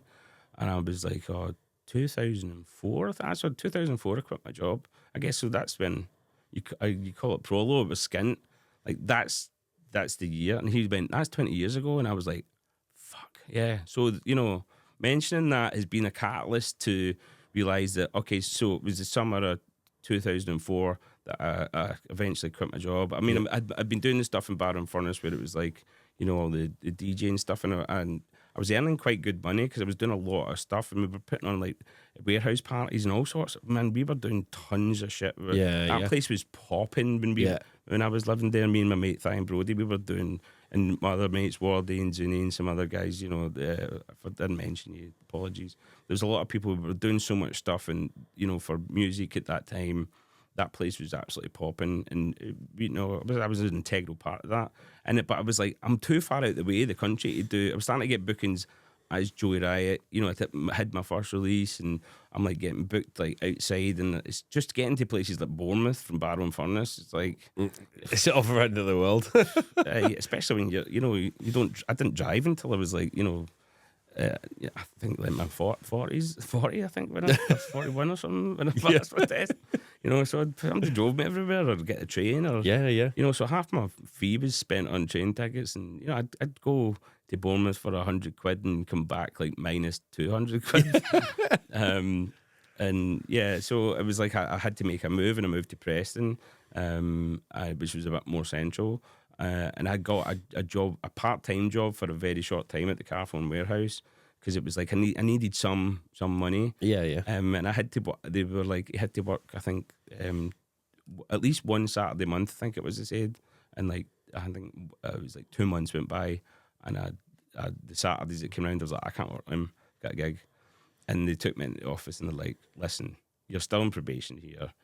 If you don't work a Saturday, the next Saturday that comes up that you're supposed to work, you know, we're going to have to let you go. And I was like, that's fine then, I'll see you later. And they were just like, what? I was like, oh, I'm going. I was like, because this is hard. Like, I was already in my head. I'm like, I'm already doing it. Yeah. You know, and the thing is, I'd already made another big sacrifice from leaving Barrow and Furnace, where I had all this guaranteed money, but it wasn't what I wanted to do. Yeah. Really. I mean, I was still doing music, but it wasn't Joey Riot. Yeah. So, I walked into the main office, and I still talk to some of the guys I worked with. They've been on a post recently, one of my retro posts I put up, and I just went in. I was like, see you later, everybody. I'm off to be a superstar DJ, and they were all like, hey, see you in a week. But and the boss was like, you can't just walk it. I was like, I'm doing it. Like, we stop me. And that going back to the house and just being like, yes, this is fucking. Most people would be like panic stations, and I was just like, I didn't give a fuck. There was a youthful exuberance, and I was, you know, I'm a much more I think things through. I think the older they get, the more like collected. You're like, you think things through more. I was just like absolute Wild West, man. Yeah. Like, I didn't give a fuck. I was just like, this is happening no matter what. If I can't pay my bills, fucking try and come through my door and get them. Do you know what I mean? Like, take my telly, whatever. Like, I didn't give a shit. I was just like, I'm doing this no matter what. And things really started taking off. Like, my first releases, I had two come out at the same time. Wide Awake and on the Hardcore Collections. And well, actually, I went to Kevin Energy and I sent him a bunch of tracks, including the Saving Grace remix. And I was saying, I'm wanting to start a record label. I know you do distribution. And I had the plan of Lethal Theory already in my head, had the name and everything. And he was like, these are great. He said, but nobody knows who you are. He said, wouldn't it be smarter to release on a bunch of other labels and people get to know you before you start Lethal Theory? So this is like 2004-ish. Yeah. And then in 2005, he released my first tracks. And one of them was Born Hardcore. And I wrote the lyrics to that walking to sign on the dole, like across Barrow Bridge. And then it could play. John Peel played it in Radio 1. Like, and I'm still signing on, and my track's on Radio 1. And then somebody phones Kevin Energy saying, like, who's the guy that wrote this track? We want to book him in Canada. So, like, you know, I'm going to go play Canada later this year for the same promoter, which was 20 years ago. Amazing. So we've been talking recently, and I'm going to go to tour there. And I was saying to him about, like, I can't believe you popped up now, because I played for him a bunch of times, but he's getting back into doing shows again. And I was like, this is, you were everybody's about, coming. Like the planets are aligning. Yeah. And it's like all these things that in January, where, you know, the tour had fell apart that we were supposed to do, and there was a huge amount of money that was like not coming in now. And I'm like, what am I fucking going to do? You know, like, I'm just going to fucking just concentrate on the teaching. And then, like, just the thought of, like, at 20 years, I'm just going to fucking this landmark moment. I'm going to fall. Nah. And it gave me, and it's like I say, it's gave me this fire back that I haven't had since 2004.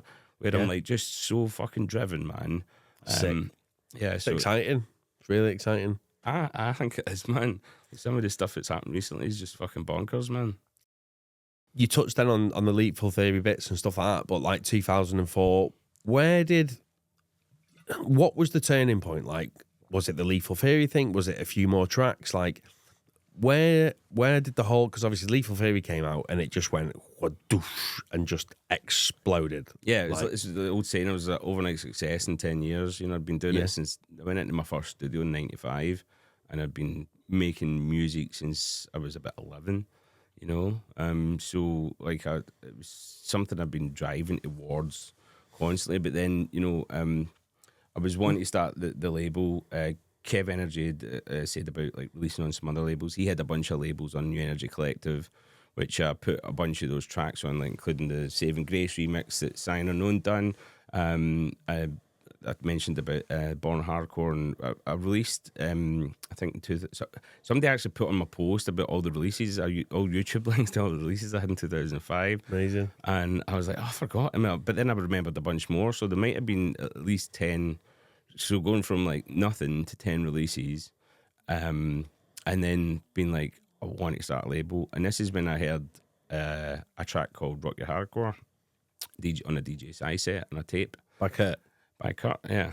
And I was like, it was a DJ side set, and you know what DJ side set sounded like then. It was, you know, it was odd tune for me. It was a lot of cheesy stuff, you know. And I was releasing stuff on Quash. This is the thing. I was all Kev's labels, which were Relentless, Hardcore Collections. I'm trying to remember the other ones. There was a bunch that I released on.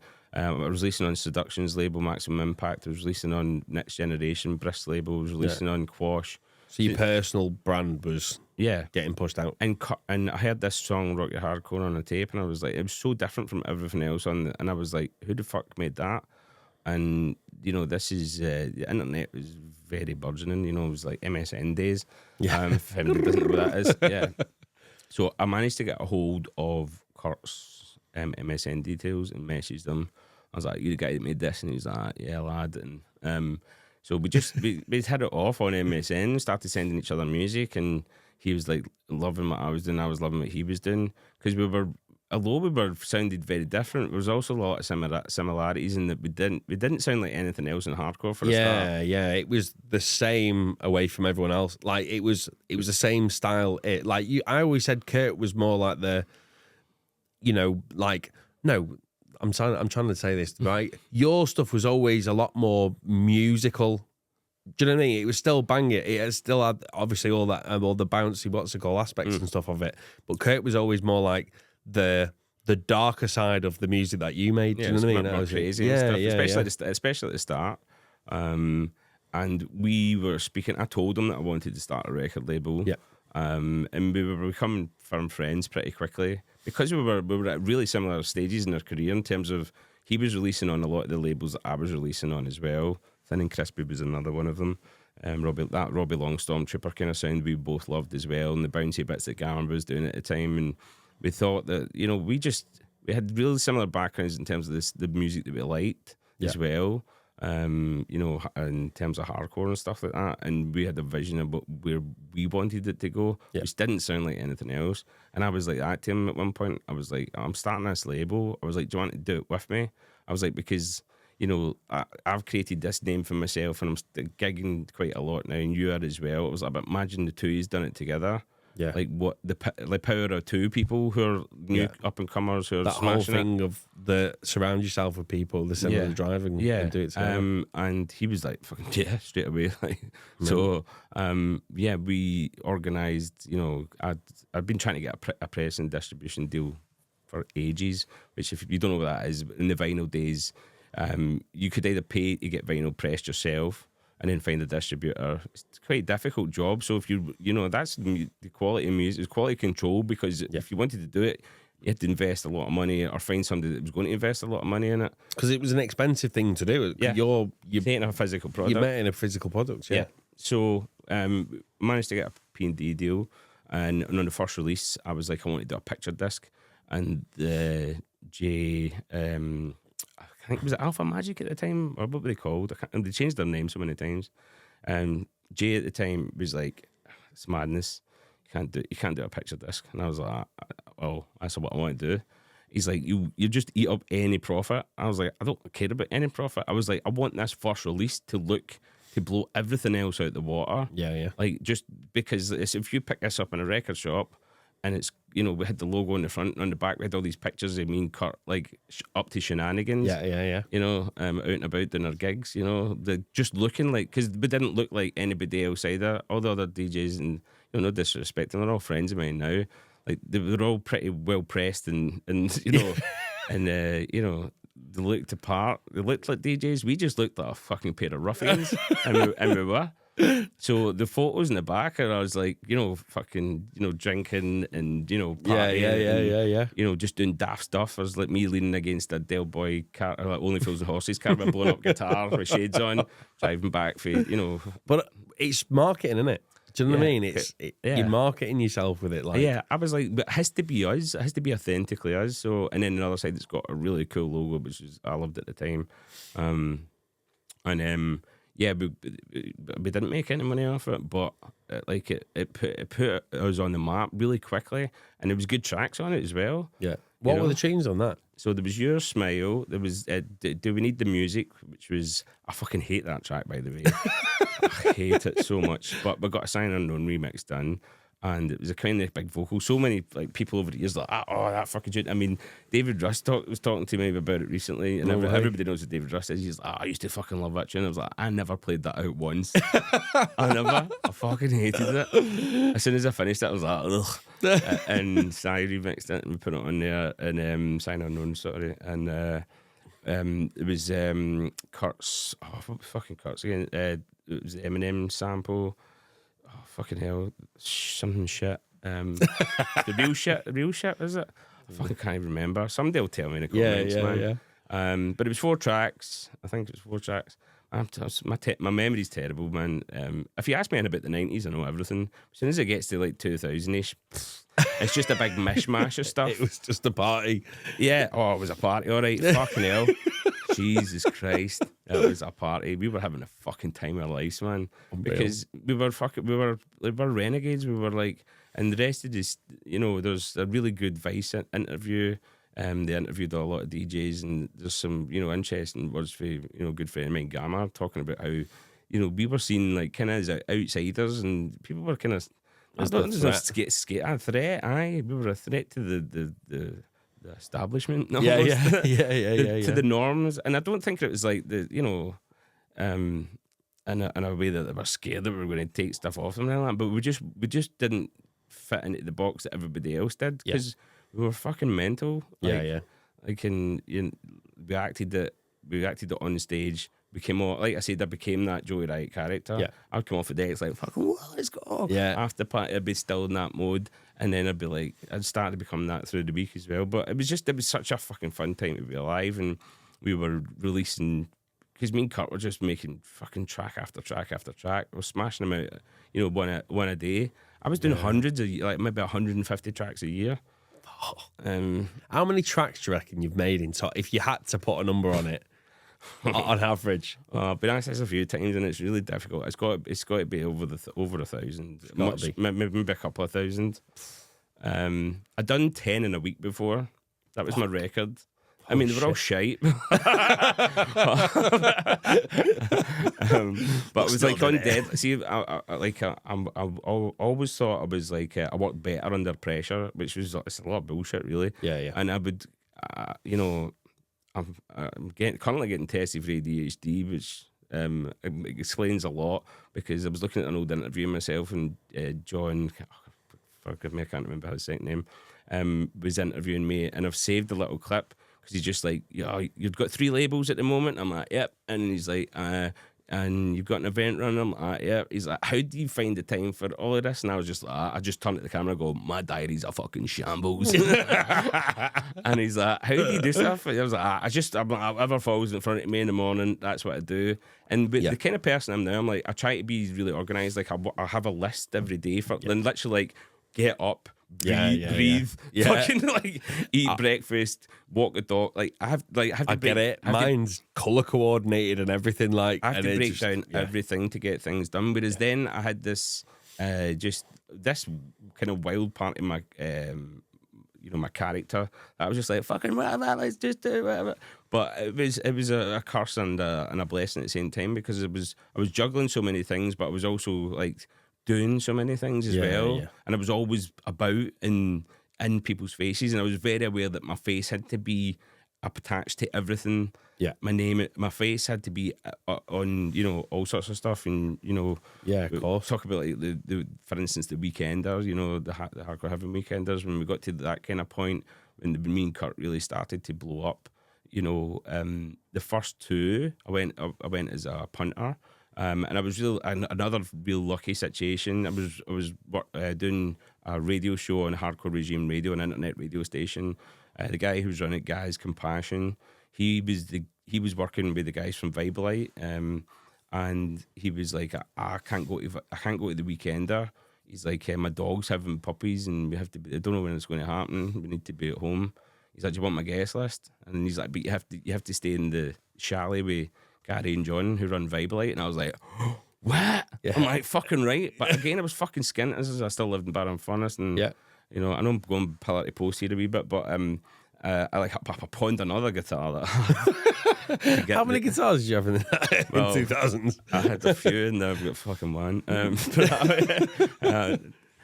So yeah, I pawned another guitar to get to that, and really hit it off with those guys. Yeah. And then there was a radio show called Pure Dance Radio, which was on when DAB Digital Radio was starting about, and it was I shared a post about that recently. If you have a look on my Facebook, and I done a set there on 2005.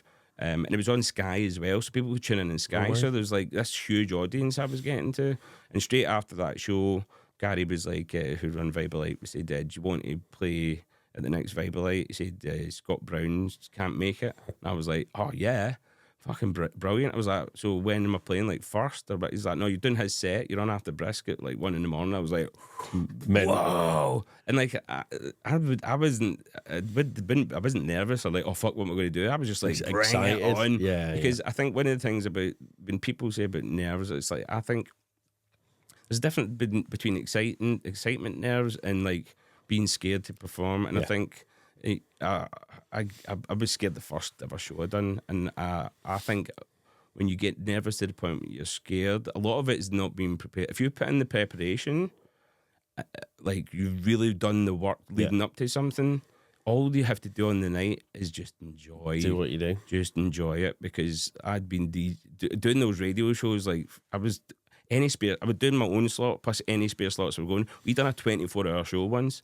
Like I know so much I DJ'd, and I was producing every second of the day. So I was like, I was ready for everything. So when it was like, do you want to do it? And I went on after Brisk. And I remember Brisk coming. I was played 2 tunes, and I'm doing usual Joey Riot, fucking going mental. Nobody's got a clue who I am. Yeah. And the place is fucking going berserk. And he comes up to me while I'm still playing. He's just like, he nudged me. He's like, ducking down. Like, he's like, who are you? And I was like, Joey Riot. And he's like, this is brilliant. He's like, yeah, how much do you charge the DJ? And I was like, I don't know. And he's like, he said, we're doing the room at the Tidy Weekender. He said, do you want to play at that? And I was like, aye.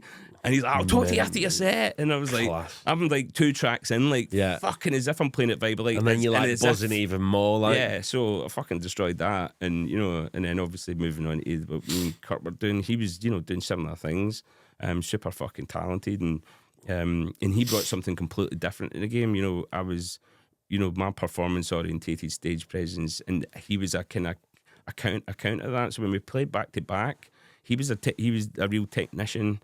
And he still does. He's fucking just cool as fuck. He's like, because again, it's about how we are both so prepared for playing. Yeah, he's so prepared that he's just like, fucking whatever. He's like, scratch me a fag hanging out his mouth, and I'm like, so heights. I don't even care about the mix. I'm climbing up the fucking gantry because I know that I've got it covered. Like, I know when everyone's coming in, so we can put on that kind of show. And those two contrasting personalities, people love to see it together. It works, It worked, and just starting Lethal Theory and going to that weekend and getting those opportunities with Vibe Light, and then.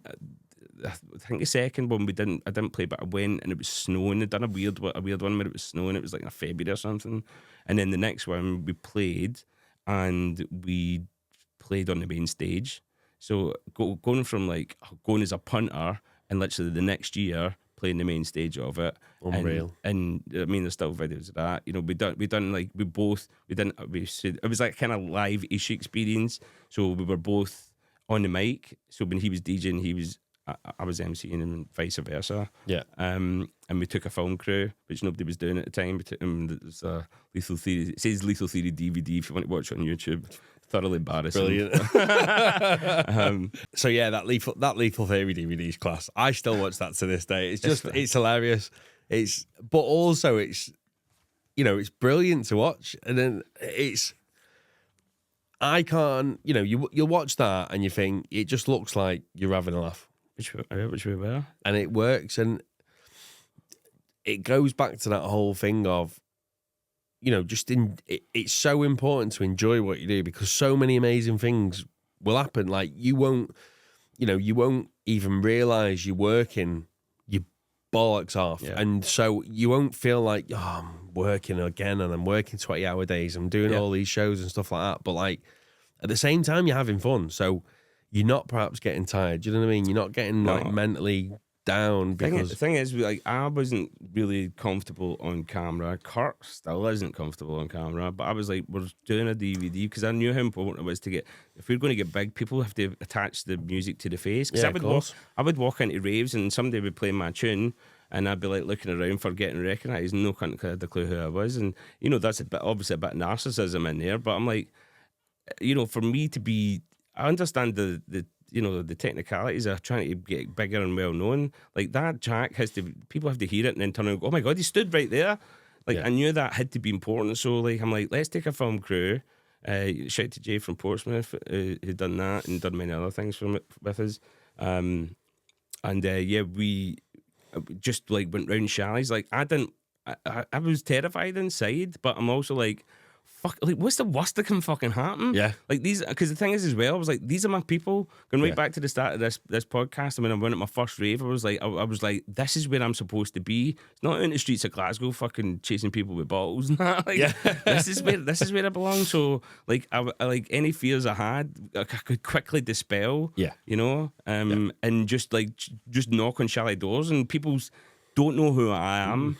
But I've got a camera crew and a microphone, and I'm just talking shit, and they're just like, and we'd have fun, and I had pals with us who were all fucking nut jobs as well, and and then you fast forward, we were like, we'd made a decision to like invade the Hardcore Heaven TV, there was no, I'd inquired if I could get on that because the Hardcore Heaven TV, if you didn't know what it was, the Weekenders, it was at Pontins, a holiday park, and there was TVs in every single chalet. And Richard Bagshaw and the team used to do this amazing job of putting all these like, fucking weird trippy things on all day and night. But then there would be people invading rooms and like, Storm and West Kid, some other DJs' vibes would be involved doing the presenting and stuff. And there'd be like competitions and interviews and all this stuff. Yeah. And as much as it was great, I was like, I think I could. I just did this grandiose verse. I'm like, I could do better than that. I just always thought that, even though I was shite at most stuff, I'm like, I need to be involved because if I'm on there, I'm in everybody's chalet. Yeah. So we went to like charity shops and everything. They went to Southport and like bought all this like fancy dress. And like, I mean, you see it, I'm dressed up in a yellow like fishing mat thing, and I've got an afro wig and fake ciggies, and we just fucking storm in like pretend we're Scousers, and they're trying to do it. They've got a kind of almost not rehearse show, but they've got a show planned, and we just fucking jump straight in.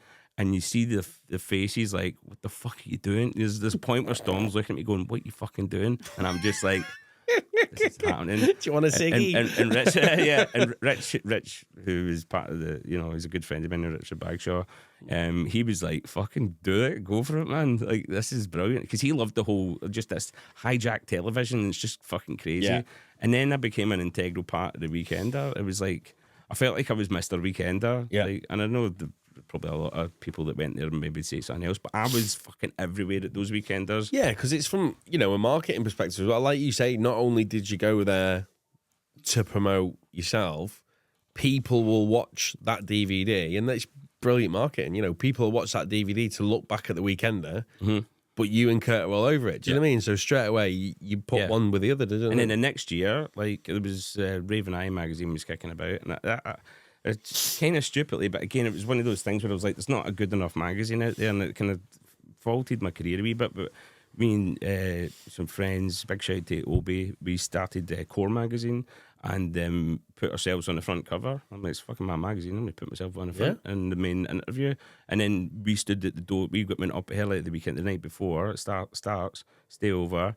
Everybody's coming in to check in. They get a fucking, a professional looking magazine we're the cover stars and also in the middle interview. Yeah. But then we've got features from all the big DJs. But I mean, we've been this from the planning for almost a year, and and then that was a mixed CD on the front for me and Kurt. So you walk into the weekender, you get a magazine with our faces on it. First of all, people are like, what's that? Looking at me like, who's fucking by the end of that weekend, everybody's like, Joey, Kurt, fucking hell, Joey and Kurt. We play on stage. We play on stage. We do a live show. We come on with guitars and fucking. My mate doing bongos. Yeah. Singers. Fucking Vicky Fee was singing. Kurt scratching. Fucking Mike's doing vocals with fucking dancers. Fucking flames, everything, and it was just like, I mean, looking back, it's a bit fucking mishmash, but nobody was doing that. And one of the great things that I'll always be eternally grateful to Grant and Mike at Slamming, but they were just like, if we can afford to do it, and you can, whatever you want to do, fucking do it. I've got, I owe them a lot in terms of that, because I would come to them with wild ideas. I'd be like, I want to do this, and they're like, well, let's see what's in the budget, and you're getting your wage, but like, can you fit that into your wage? And I'd just be like, I've been not thinking about that wage. I'd be thinking about what can I long term into that, and then all the other gigs that you get off the back of fucking being the most interesting show at the. And it was difficult because you're going up against legends like Darren Styles and Gareth. You just have to go up, and they've got amazing music. Who were like as well, like releasing especially like Darren releasing like commercial albums at the time as well, like fucking superstars. There's us, we shithead for Glasgow and one for Birkenhead, like fucking just. But it worked. Yeah, it worked, and and the label went from strength to strength. We released tons of records. 2006, I won Best Breakthrough DJ. Kurt won it, I think, the year later. We won Best Live Act as well because of live shows. I think it was the same year. Then we won Best Record Label. We won, I can't remember how many times we won that. We won it like maybe half a dozen or more. Because we were just consistent. It's just the perfect concoction. Like. Yeah, I mean, between our everybody that was on the label, we won 19 awards. No organisation won anywhere near that. Yeah. Like, Gamma won Best DJ fucking a heap of times. Yeah. WizKid and Storm both won Best MC a heap of times. I know, and I can't even remember how many awards I won personally. They're all broken. I've got 4 that are not. I've got a drawer full of broken ones. A cheap shit slamming vinyl. Fucking hell. So they're like, I remember when I got handed it on stage and the fucking arse fell off it on stage. So fuck off, Joey. That's because the budget went for these shows over the years. I mean, even the last awards they'd done, we mopped up. Oh, we mocked up, yeah. Because that was when Power Stomp first started breaking, because you got like best set, best track, best label, best producer, best. Yeah. There was so many like. What was it? Yeah, it was like fucking. I think it was like 6 awards or something. Like Alex won Best Breakthrough DJ. I think Marley won Best Breakthrough. Mayhem won Best Breakthrough MC. We won a Set of the Year for the Power Stomp set at Westfest the year before.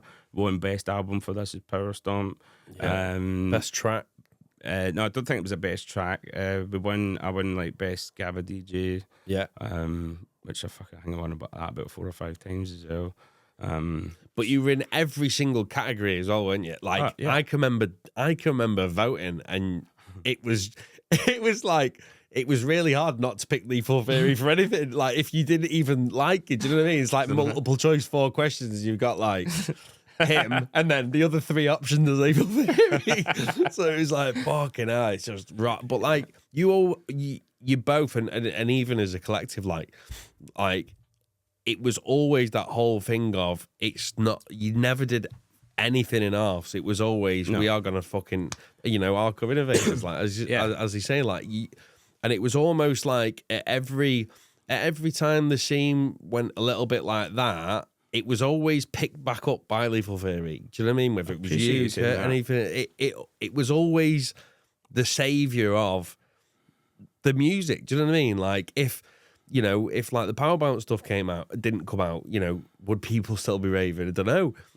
If Power Stomp came out, would people still be going after they got that initial pick me up again? Like, do you know what I mean? I mean, yeah, it's an interesting like thought experiment, and who knows?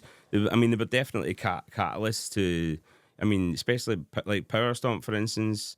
Like, we were not booked to play that. We won Best Set. We were not booked to play the main stage. Yeah, but Power Stomp, it became such a movement that we went on Radio 1. and played on That was on the Kutsky's Kutsky show. show, wasn't it? Yeah. And literally the week after it, Grant's like, I have to find space for you on the stage. And we played the main stage in one set of the year. It's just like, fucking come on. It just, every time though, it just rocketed like nothing else. Do you know what I mean? It was, and I think that also had like a massive part to play in like both who you anchor are. Do you know what I mean? Like it's energy in it. It's good energy. Like, and as soon as that fire starts lighting, like you said, and you're doing it again now, every time that fire was lit, everybody just got around it, like. And it was like the people were starting to sign as well, because one of the things, like, I've mentioned people that kind of helped me along at the start a bit, you know, like releasing records and playing some tracks and stuff. You know, your size, Kevin Energies, Seduction, you know, massive shouts to those guys. But, you know, we didn't get a lot of help. I felt like, seeing I've made it in other scenes as well, the hardcore, if you can make it, at that period, and I don't think there's much of a scene left, if you call it that, but that, especially at that time, it was so fucking difficult to break through. Yeah. Like, nobody was breaking through. Like, it was, I mean, I think Al Stormer won breakthrough DJ when he was like 20 years deep in his career or something mad like that. You know, and he's a fucking legend. So it's like, it was really difficult to get into that next tier from we're the warm up guys to being the headliners. Yeah. But we just had this fucking perseverance, and one of the things that I consciously wanted to do, and I still do, you know, even with the teaching and everything else, it was like the way this scene is set up. It was, you know, and again, no disrespect to anybody, but people were gatekeeping information because they're just like, I've learnt all this stuff, and you know, I've took the time to learn it. Why should I fucking tell everybody else my secret sauce? Now, I understand that, but from my perspective, I'm like, if I tell everybody everything that I can do, then I have to get better to be. If they get as good as me, then I have to keep getting better to be above them, kind of thing. Because I've got this competitive streak in me. So I'm like, if I'm going to challenge myself, I'm going to start signing people, giving them everything I fucking know, tell them every mistake I've made, and tell them not to do it, because I made everyone. If you're in the hardcore scene, if you were a DJ or an MC or a record label, it's guaranteed I pissed you off at one point, because I was a fucking idiot and I made so many mistakes. But one of the things I tried to do was learn from them all. And then when I was signing new guys, whether it was Enemy or, you know, through into Haywire and Paul F, the early signings, and then, you know, getting the other MCs involved, you know, but through the Power Stomp movement, because I don't want people fucking doing 32 bars over every drop, you know, like I want to build it around getting reactions off the music. So we were building music to get certain reactions, and signing people that understood that as well. And, you know, and bringing on, you know, new exciting guys like Alex Prospects and Spirals. People that are making music was nothing like we were making, but they had this. When I first met Alex Prospect, I found his stuff on SoundCloud. This is a great story, man. And it speaks volumes for the person he is, and you know, it's an interesting the way I think as well, because it's really different from the way the rest of the scene was looking at us. You know, this gatekeeping kind of thing. We don't want, we're at the top. You don't want to be pushed off the pedestal. So I arranged to meet Alex at one of my gigs down in Southampton, because he lived down that way. And his tunes were all over the place, but there was something about them that were like, it was just different. And I'm like, we could refine this a bit. I think he could be something special. And I met him, and he just like captured me from straight away, man. Like he's lovely bloke, his enthusiasm and everything. And I was like, what's your aim? What do you want? What are you doing this for? He's like, I want to be hardcore's #1 DJ. And I was like, what, bigger than me? And I said it quite threateningly. And he's like, I'm much bigger than you. And I was like, I said to him right there, you're fucking signed to Lethal Theory. Signed him on the spot. Because that drive, see when somebody says to you and they've got that boldness to go, I want to be bigger than you, I'm like, bring it on, because that means that I've got a challenge now.